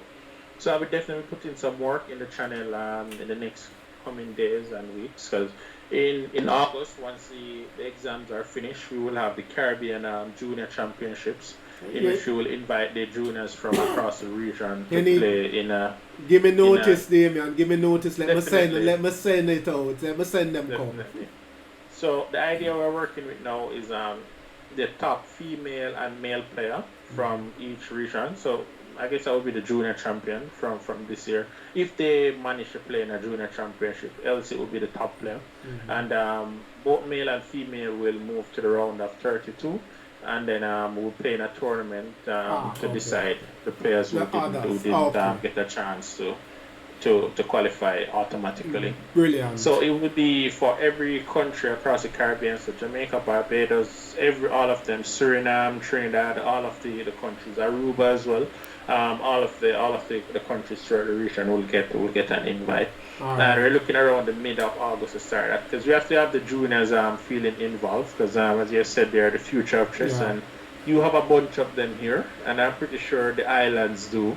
Have a bunch of players that they want to showcase, and they want to test their skills amongst other players as well. Because you don't just want to be strong in your country and not outside. So Simba is asking Cuba as well now. It's primarily around the English speaking Caribbean. And in August, what I love about August also, Damon, is that I start my futures interview, where I'll have Orlando, I want to have Joshua, Cupid from each of the region to tell us what their journey going to be, and let us hear what their part of the GM is, that we can buy in and actually walk that journey with them. So it's brilliant that you're having that tournament then, and we'll have a number of them being interviewed maybe prior to, I'm not sure the exact timing, but just the focus to be the juniors in August. So well done. We start playing we start playing on Friday at 12 o'clock Steel Pulse. I am hoping that we get the pairings, at least the group we're playing in, by tomorrow, as the base group finished today at 2 o'clock. We play at 12 o'clock, 1 o'clock, and 2 o'clock each day, Friday, Saturday, Sunday. I do like the format. So nothing beats the normal Olympiad. But I like this format, because now it's the judge of how the country is, not how the open is, not how the females are, not how your juniors are, but it's an overall evaluation of your country, because we'll have open players, we'll have female players, we'll have a junior open player, a junior female player, and I think it's a brilliant concept and one that I have enjoyed. I watched the base group. I got up, I actually watched the 2 o'clock zone where the Middle East was playing. Then I got back up and watched the 4 o'clock zone, and then I got some sleep to watch the 12 o'clock Caribbean zone over the weekend. So I actually tuned in and watched all 3 zones because I wanted to see what the competition for Jamaica would look like. And basically, as captain, I need to evaluate. So I watched a lot of those games. I am overjoyed with the format, and one of the things I'll say is that I think the format suits us because apart from the juniors, we have really good female players right now, and we'll be able to match a lot of teams because of that. So everybody can say, hey, they have strong open players, but that's not going to save it. That's just 2 of 6 boards. So you better have strong female players, and then you better back that up with a strong junior player and a strong junior female player. Now, if you have that, much respect to you, but most countries don't. And one of the biggest things I saw was how do you pronounce that name? My or something like that. MY, that Middle East. Yeah, Middle East country. They have 3 irons. They have 3 irons. Myanmar, something like that. They have 3 irons in their team, but they played base because they didn't have the rest of the thing. And one of them is 2,500. And they had to play base and win them zone because they did not. Yes, that country Steel Pulse are ending there somewhere, but that same country. And they had to play base because they didn't have the overall females, the juniors and everything. But they had 3 big IM. And guess what? Them couldn't play the 3 IM one time. One of the IM them had to sit down because it was 3 open IM them had. So at any given time, all they could do is play the 2 IMs. And the rest of the 4 boards had to carry. So I think it's a brilliant idea. Yeah, Shane, that's the country. Now pronounce it for me. I think it's Myanmar. Yeah, something like that is it. So it's a brilliant concept. Friday we start playing. We have practice matches tomorrow at 7 o'clock and Wednesday at 7. Damion, you're on with me tomorrow, right? Yes, I'll be on tomorrow. Yeah, 7. Man. As for the Olympiad, I'm expected to stream for the Caribbean.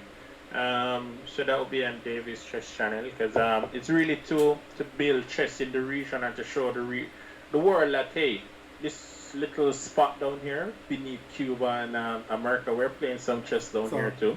So it's to definitely showcase each of the talent, and we'll be releasing a post on each of the talent, each of the players, both males and females. That will be on Instagram, and we'll post it on YouTube as well, just to get each player's info out there. So it looks like a very interesting format. I think it's actually a format that puts us on level footing, so we're crawling through the trenches, but we have the depth in our team.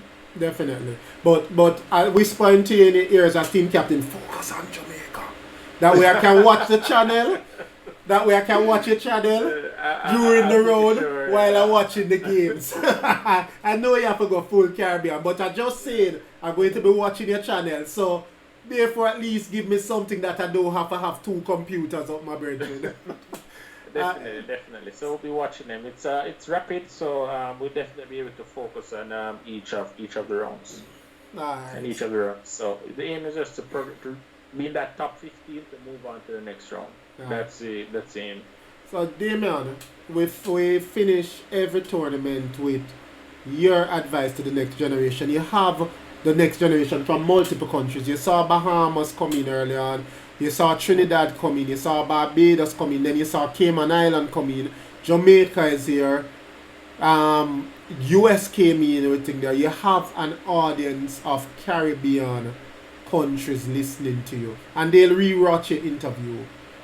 What is Freedom Master Damion Davy, the heir apparent's advice to the next generation of players? Well, for me, Drummer, it's really the basics, right? When I say basics, most players, they learn a few moves and they learn to do mates in one, they play a tournament, but they don't learn the real essentials of that little gap there. They're not studying the old games, they're not studying just a few end game positions, how to really place their pieces. So that is what normally I see lacking, even in the most talented juniors. that's where I think there's just a little gap because it's like when I'm looking at the juniors from the other countries, they will be able to play the certain position immediately. They don't need to think about it. They already know where to place their pieces, how to execute. So it's really about just getting the basics right, so that way they have a firm base to build on. To build on the level for to reach the IM and the GM level. So, listening, guys, hear it clearly. Know your basics. Always know your basics, do your basics all the time. Steel Pulse, Cuba used to host some open tournaments. I'm not privy to them now. I remember I played in Capablanca Memorial years ago. And I think Warren also has played in it. So Warren may be able to answer played after when they have open tournaments and whether and get into play. Yeah, so you it's something we have done in the past. Myself, Ro Gibbs has done it. I know Warren Elliott did it after. I'm not sure which other Jamaican did it. But that's something definitely to think there. Damion, my friend, Yep. my era parent, Mr. Fearless himself. I was honored to do this interview and take this walk with you. And the thing about it is that I can envision doing this with you a couple of years' time. Because this journey, as I said, streamers can play. So while players play, coaches coach, spectators spectate, something that's always in my head that you said when you were younger, streamers can play. And now while you stream, just remember that Jamaica still needs you to play because you're the heir apparent. And you still have some work to do. You can't stop until you reach 6 Olympiads. You're at what, 3? How much are you at? Yeah, 3? just 3. So you It would still have been 4, but I didn't play the last one. so you have 3 more to go. Minimum before you can say that yes, you put your legacy down for people. You're just halfway there, my brethren. But I thank you, and the spectators, the youngsters, thank you. We were entertained. We walked that part of your life down, and my brethren, you did well. You did well. Good stuff. Thanks for having me, Dromo. You're definitely doing a good job here, just to showcase, because this is the only avenue most players have to just give the pass the button on to the young, so they would hear that, hey, he was a strong player one time, but you would never ever see any of the games or anything. So it was definitely my pleasure being here tonight and to play some of the youngsters to show me that, hey, lots of rust is there, but there's still some hope. It was our pleasure, my brethren. And guys, remember tomorrow, 7 o'clock, we are on, Damion and myself. I think Moses will be on too. We'll have to confirm with Moses. As we have Jamaica playing a practice match against a selected team, 7 o'clock tomorrow. So come out, support, a number you will be playing. So go train, go sleep. Warren says sleep, and somebody said play Tetris. Whatever it is, just relax and come ready, because Friday we're in the trenches, we're going to fight, and we're going to come out of Division 4. So until then, enjoy chess and good night. Good night, guys. Have a good one.